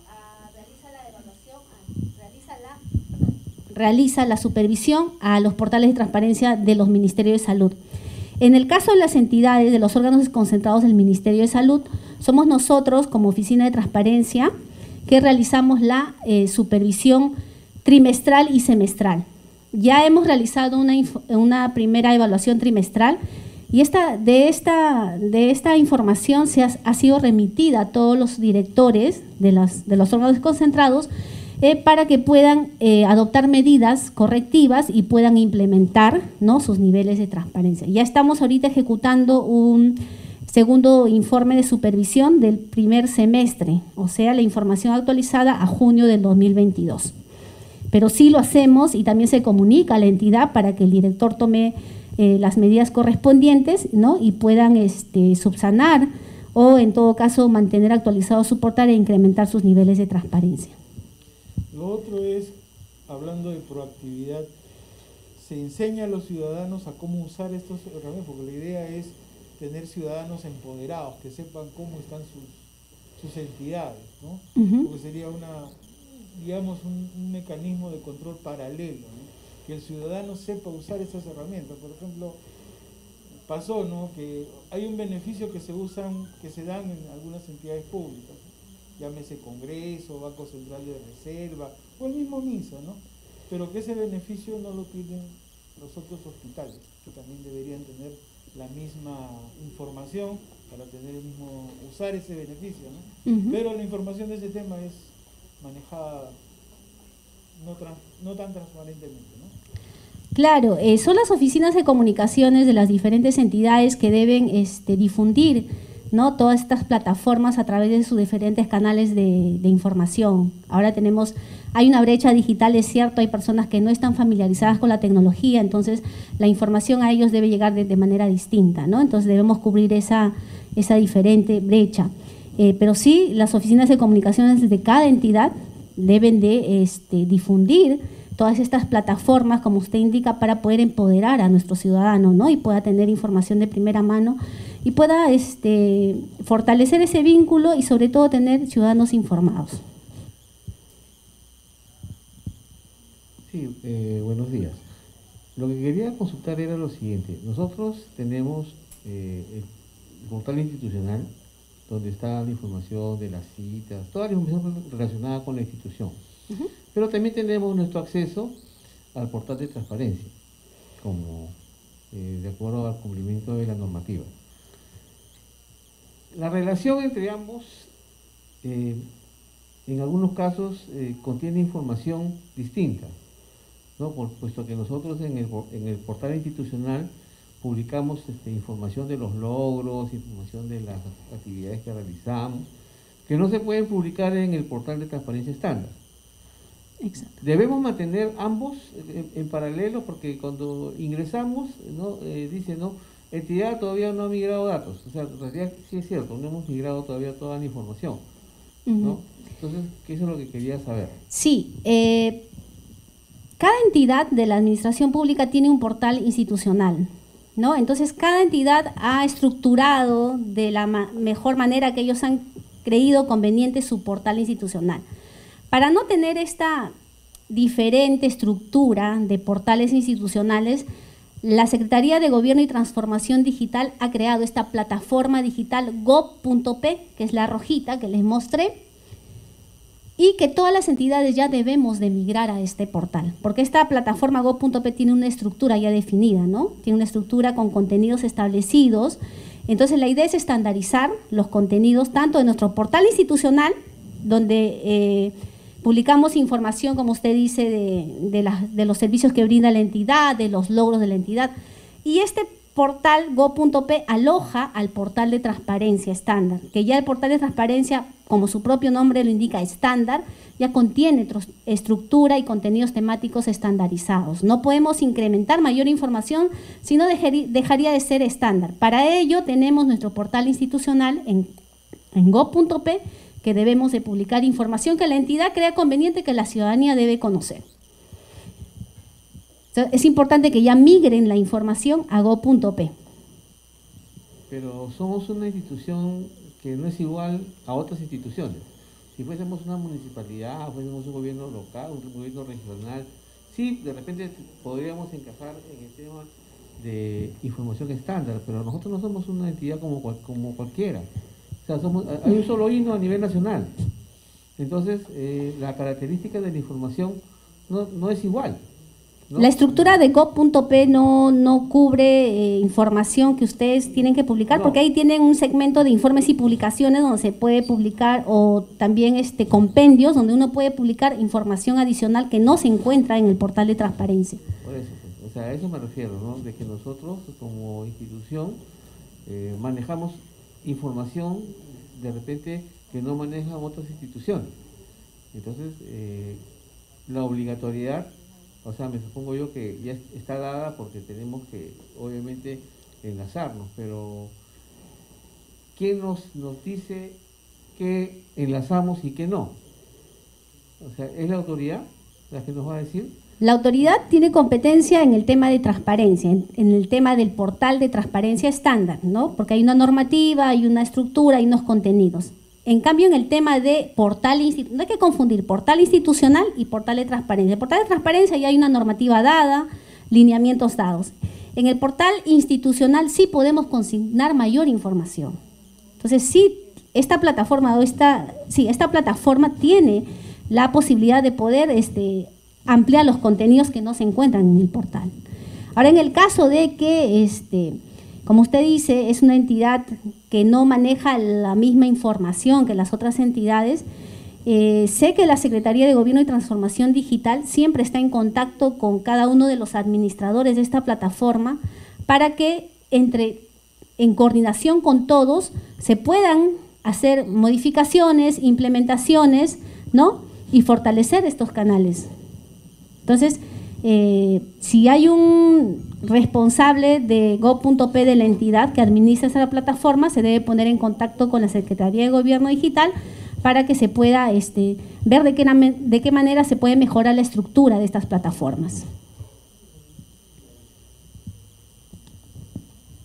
¿Alguna consulta adicional? Bueno, aprovechando, quería consultarle a Beatriz, ¿cuál es el plazo que tienen estas instituciones para migrar al portal gov.pe y si pueden mantener ambos portales en simultáneo o no es posible. No podemos mantener ambos portales en simultáneo porque justamente el objetivo de la creación de estas plataformas es uniformizar o tener un solo canal digital para comunicación con el usuario, ¿no? Yo he visto que hay entidades que tienen el portal go.p que solo publican normativas y directorios de funcionarios y tienen en paralelo un portal institucional donde también publican información. Lo ideal sería migrar toda esa información en go.p. Y en el caso, como el doctor nos indica, en el caso de que ustedes no encuentren esa estructura acorde a lo que ustedes quisieran migrar, tienen que ponerse en contacto con la Secretaría de Gobierno y Transformación Digital para que sí se pueden hacer mejoras a las plataformas, claro que sí, va a depender mucho de la necesidad que tenga cada entidad, ¿no?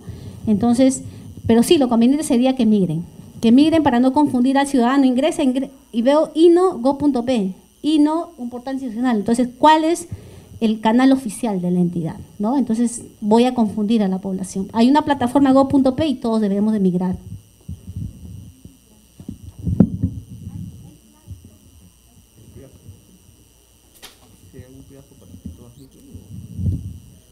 En una primera instancia, el plazo para migración es a los ministerios de salud y posteriormente se están dando sus órganos desconcentrados. Pero ya sí hay entidades del Ministerio de Salud que ya han migrado definitivamente a go.p, como el caso del Hospital Bravo Chico. Hipólito Unanue ya ha migrado completamente go.p y si uno busca indica que su portal institucional antiguo ya no se encuentra activo y que ha migrado a go.p. Entonces, como una buena práctica lo tenemos que hacer, ¿no? Para poder mantener esa estructura para todas las entidades. Perfecto, queremos agradecer a la licenciada Beatriz Espinosa Vidal por su participación esta mañana en el curso programado. Nuestro agradecimiento por la exposición realizada y vamos a continuar con el desarrollo de las charlas del curso Ética, Integridad, Transparencia Activa y Transparencia Pasiva. Y precisamente ya nos acompaña la abogada Milagros Maribel Guerra Quintana, quien también forma parte de la Oficina Ejecutiva de Transparencia y Anticorrupción del Ministerio de Salud. Ella desarrollará esta mañana el tema transparencia pasiva. ¿Sí? Aplausos para recibir a la abogada Milagros Guerra Quintana.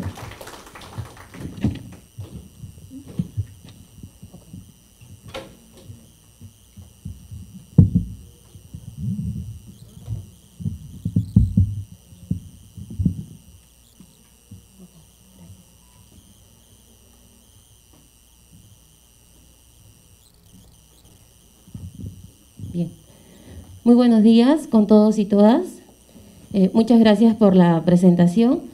Bueno, en esta última ya etapa de esta charla informativa voy a ser bastante breve y concisa. Entiendo que durante el transcurso de la mañana se han desarrollado muchos temas puntuales y también por un tema de salud. A ver, nosotros en la Oficina de Transparencia y Anticorrupción del Ministerio de Salud, bueno, ya como lo habían comentado, dependemos de la Secretaría General y dentro de una de las funciones importantes que tenemos es la de poder supervisar y velar por el tema de la transparencia y el acceso a la información pública. Es por ello que el Ministerio de Salud el año pasado, este año, en enero de este año, hemos reportado a la Autoridad Nacional de Transparencia y Acceso a la Información Pública alrededor de 19.840 solicitudes atendidas a nivel de todo el sector. Esto quiere decir que tanto la Oficina de Transparencia y Anticorrupción, conjuntamente con todos sus órganos desconcentrados adscritos, atienden las solicitudes de acceso a la información pública. Pero nosotros contamos con un site web, una plataforma web a través del MINSA, la cual se las voy a mostrar en este momento, acá. De repente muchos de nosotros hemos ingresado a la página web del Ministerio de Salud. En Google colocamos Ministerio de Salud y nos carga automáticamente la página. Nos vamos casi al final de la página web y encontramos este link que dice Sistema de Atención de Solicitudes de Acceso a la Información Pública. Este site web es administrado por la Oficina de Transparencia y al hacer clic en ese link nos trasladamos a este formulario. Es aquí donde voy a desarrollar todos los requisitos que necesitamos o que necesita el ciudadano para poder procesar y entregarle la información. Para empezar, cuando el ciudadano ingresa su pedido de información, carga este formulario. En este formulario, ¿qué es lo que nos exige la ley? Que tenga que identificarse nombres y apellidos, o en el caso de una persona jurídica, su razón social, un número de identificación, que puede ser el DNI, una libreta militar, su RUC, su carnet de extranjería, su domicilio, su departamento donde vive, provincia, distrito. Correo electrónico y teléfono son requisitos opcionales. En realidad la ley no nos obliga a que se coloque esos datos, sin embargo, es muy necesario muchas veces cuando se requiere este tipo de información. Información solicitada, y esta es la parte más importante, porque aquí el ciudadano tiene que precisar cuál es el pedido de su información, qué es lo que necesita o qué es lo que requiere de la entidad. Dependencia de la cual requiere la información. Acá, por ejemplo, cuando hacemos clic donde dice MINSA, se despliega esta barra en la cual encontramos todas las direcciones de la sede central del Ministerio de Salud. Entonces, ¿qué es lo que hace el ciudadano?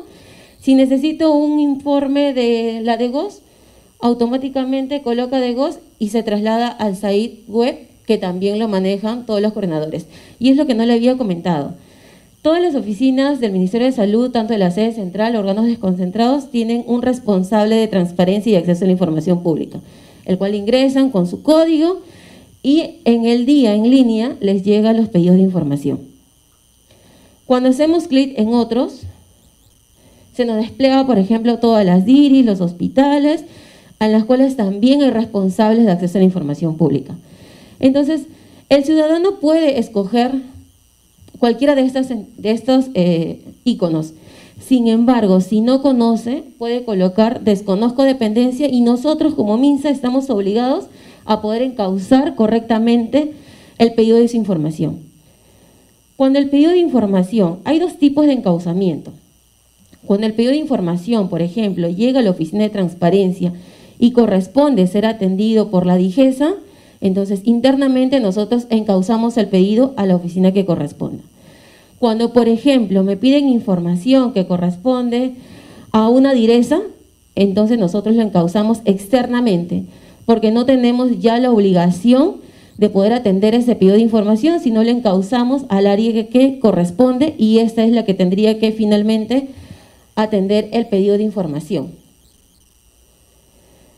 Dentro de todo el pedido de información, una vez que el ciudadano ingresa un pedido de información al Ministerio de Salud, llámese por el site web, llámese por mesa de partes virtual, llámese por mesa de partes por trámite documentario, y habiendo revisado los requisitos exigibles, los obligatorios y los opcionales, la entidad tiene el plazo de 10 días, el plazo ordinario, de poder entregar la información. Esto se computa a partir del día siguiente de que usted ha presentado su pedido de información.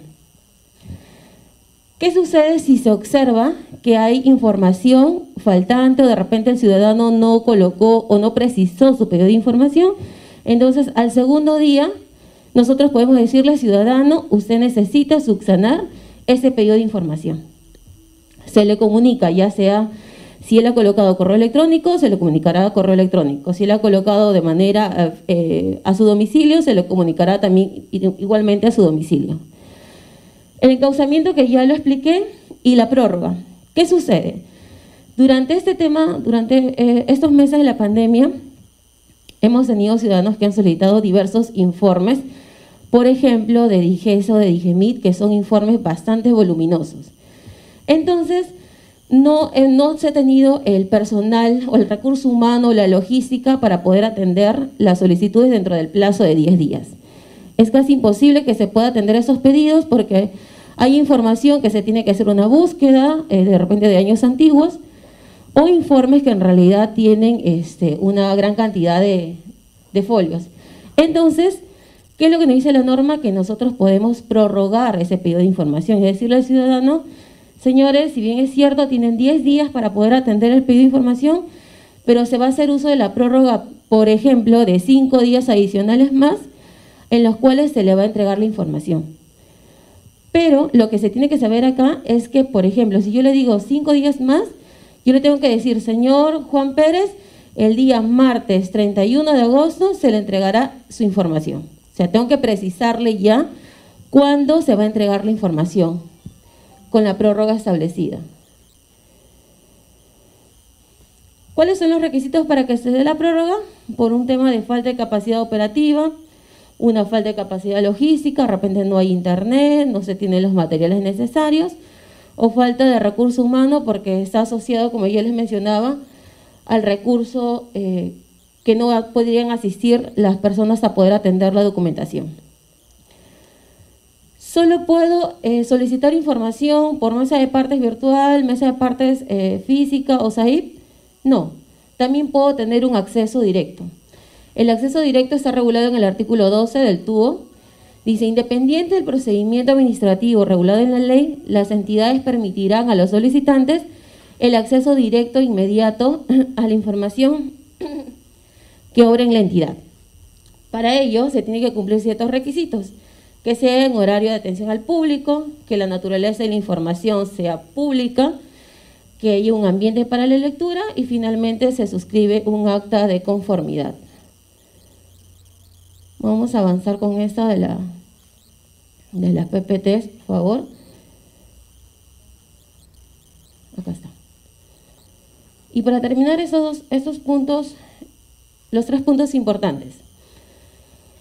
Obligaciones de la máxima autoridad de la entidad. ¿Qué es lo que tiene que asegurar la máxima autoridad de la entidad?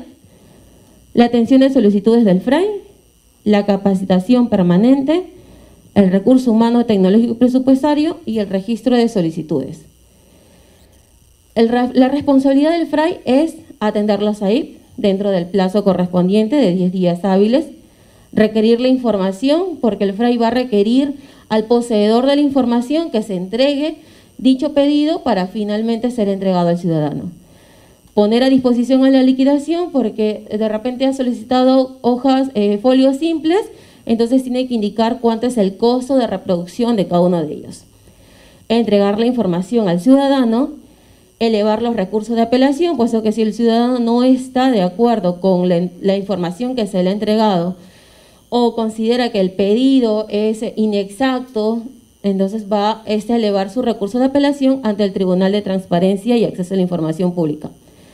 Comunicar por escrito la denegatoria, porque si bien es cierto, hay información que es sensible y que no podría entregarse al ciudadano, tenemos que fundamentar fehacientemente y con la normativa de por qué no se puede entregar ese tipo de información. Y proponer procedimientos para optimizar la atención de los AIP. Las obligaciones del poseedor de la información: brindar la información que le sea requerida, elaborar un informe para sustentar la denegatoria, que es muy importante y se tiene que realizar por escrito, conservar la información de acceso restringido, garantizar la autenticidad de la información, que la información sea cierta, que sea precisa, que sea legible, que sea verdadera, y mantener actualizado un archivo sistematizado de información, que lo hacemos a través del site web y que se programa trimestralmente una información al MINSA. Y esta parte del recurso de apelación, dice, ¿el solicitante puede contradecir la decisión de la entidad? Sí, lo puede realizar. El recurso de apelación lo puede presentar ante la entidad pública, en este caso que viene a ser el MINSA, o lo puede elevar directamente al Tribunal de Transparencia y Acceso a la Información Pública. Este es el cuadrito, digamos que el procedimiento que se desarrolla del recurso de apelación, se eleva al tribunal, el tribunal puede confirmar, puede revocar o modificar el pedido del ciudadano. Si no está conforme, puede iniciar un proceso de habeas data ante el Poder Judicial. Bueno, me hubiera gustado de repente ser más explícita con ese tema. Hay un compromiso de parte de la oficina de repente de realizar un PPT o realizar una conferencia un poco más extensa. Entiendo que por algunos temas vinculados a la salud y el tiempo, lo vamos a hacer de manera bastante breve. Espero que hayan podido comprender ciertos datos, requisitos que en realidad son bastante accesibles, y si hubiera algún tipo de consulta, estamos atendiendo a través del correo transparencia@minsa.gov.pe. Muchas gracias.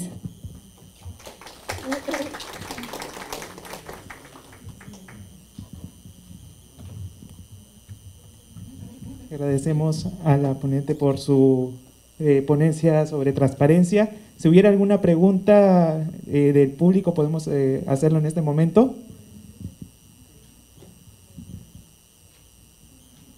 Perfecto.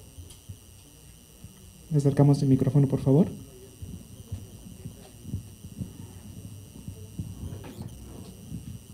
Buenos días. Respecto de la obligatoriedad del área poseedora de la información, de entregar esta información, ¿qué sucede cuando hay algún tipo de demora, posiblemente por factores externos, ¿no? En el caso, muchas veces se pide información de procesos o de temas que están relacionados con actividades, ¿no?, de la institución. Sí, justamente como lo mencionaba en la exposición, sucede que muchas veces piden información que es muy antigua, que se tiene que hacer una búsqueda o que tiene un gran volumen. Para eso utilizamos la prórroga. Tiene que haber una constante conversación entre el poseedor de la información y el FRAI, para que el FRAI, pueda solicitar la prórroga de la información. Pero yo como poseedor, por ejemplo, nos ha sucedido casos, me dice: doctora, pero en 10 días no podemos atender el pedido de información. Pero tu poseedor de información, apenas tú trasladas el pedido, el poseedor te debe decir: mira, necesito unos 10 días más adicionales, por favor comunícale al ciudadano para que sea atendido ya dentro de los 20 días hábiles. Y así nos ahorramos estos problemas, porque ¿qué es lo que sucede? Si llegan los 10 días hábiles, al día 11 ya el ciudadano está presentando su recurso de apelación, cuando nosotros como entidad podríamos haber indicado de que podríamos utilizar el uso de la prórroga. Claro, pero digamos que haciendo un contexto de la información, a veces no se tiene muy clara la responsabilidad que implica el dar la información, ¿no? Porque a veces hay información que hay que construir, ¿no? Y muchas veces se prioriza otras actividades, otras acciones, antes que responder a la solicitud. Entonces, ¿cuál es la actitud que, digamos, debería obtener el FRAI en este caso, ¿no? Yo soy el responsable del acceso a la información sobre estos requerimientos de información. ¿Debo cursar, digamos, el pedido de sanción? Ok. En este caso sucede dos situaciones. Por ejemplo, uno es cuando de repente no se tiene el recurso humano para poder atenderlo, y otro es cuando digamos que el poseedor de la información en realidad obstaculiza el poder entregar la información dentro del plazo. Hay responsabilidades, sí, sanciones penales, civiles. Lo que hacemos nosotros como transparencia en este caso, y cuando se hace la revisión del sistema SAID y observamos que hay solicitudes que se están atendiendo muy fuera de plazo, porque todas las solicitudes deben estar ingresadas en el SAID web, hacemos un informe trimestral que le llevamos a la Secretaría General. Y lo que estamos haciendo ahora es recomendar que en el caso de obstaculización, o si vemos que, por ejemplo, el INO es una de las instituciones más frecuentes en no atender los pedidos de información dentro del plazo, estamos recomendando que se adopten las sanciones. ¿Por qué? Porque muchas veces no está, o como en otras instituciones me dice: pero doctora, no le dan la misma responsabilidad para poder atender, o sea, lo toman como que si no importara. Y sin embargo es muy importante, es muy bueno que podamos concientizar y brindar este tipo de capacitaciones para que los ciudadanos y los responsables, tanto de los poseedores como los FRAI, sepan en realidad qué tan importante es atender los pedidos de información de la ciudadanía. Muchas gracias.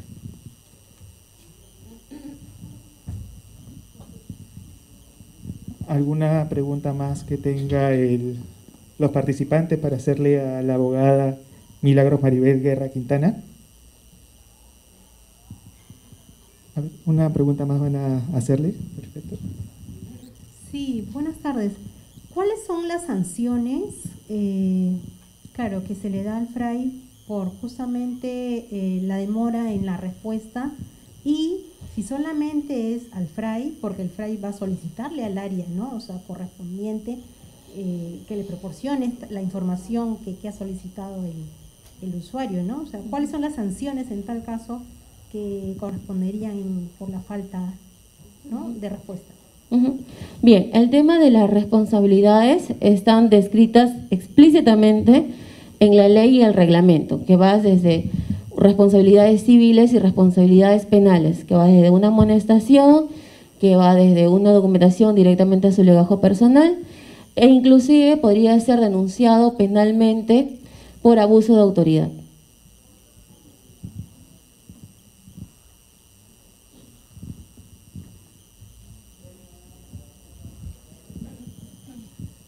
Listo, agradecemos a la abogada Milagros Maribel Guerra Quintana por haber explicado sobre lo que es la transparencia. Vamos a invitar al maestro en Derecho Civil Alfredo Ricardo Natividad, que es el actual director ejecutivo de la Oficina de Transparencia y Anticorrupción, para que pueda hacernos llegar sus conclusiones sobre este tema.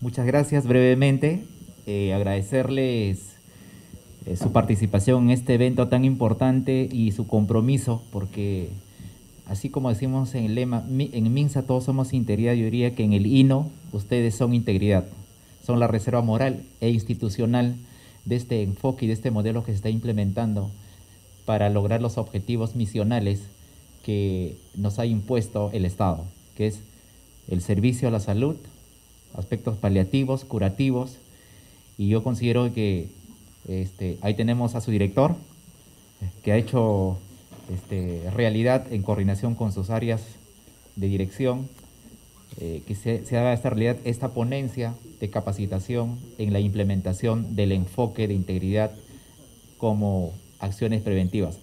Creo que más bien yo lo invito al doctor a clausurar el evento que ha organizado con su oficial de integridad. Bien, sí, precisamente ya nos acompaña nuestro director general, el doctor Félix Antonio Torres Cotrina, que nos acompaña en esta oportunidad para brindar las palabras de clausura de este importante curso de ética y anticorrupción, transparencia activa y pasiva que se ha desarrollado en el auditorio institucional. Doctor. Muchas gracias a todos por la participación. Creo que eventos como esto se van a replicar. Nosotros, toda la gestión y todos los integrantes del INO, estamos comprometidos, ¿no?, para que cada vez sea realmente al 100% la transparencia en todos los procesos, en todos los actos administrativos e inclusive en las áreas asistenciales, ¿no? Y como estábamos comentando en la mañana a nuestros invitados, nosotros en paralelo también estamos trabajando ya para la certificación, ¿no?, de los ISO de 9001 versión 2015 de calidad y el ISO 37001, que es el antisoborno, que va de la mano con todas estas capacitaciones, ¿no? Entonces, yo creo que estamos en la línea, ¿no?, para mejorar y ser más transparentes, ¿no?, y obviamente que va de la mano con todo el tema de la ética, ¿no?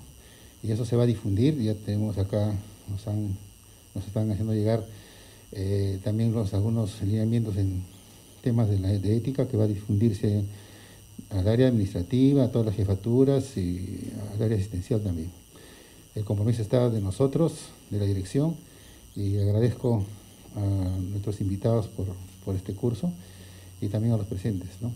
Gracias y por clausurado tal evento de mucha importancia. Y en agradecimiento al doctor Félix Torres Cotrina, quien de esta manera ha declarado por clausurado este importante curso.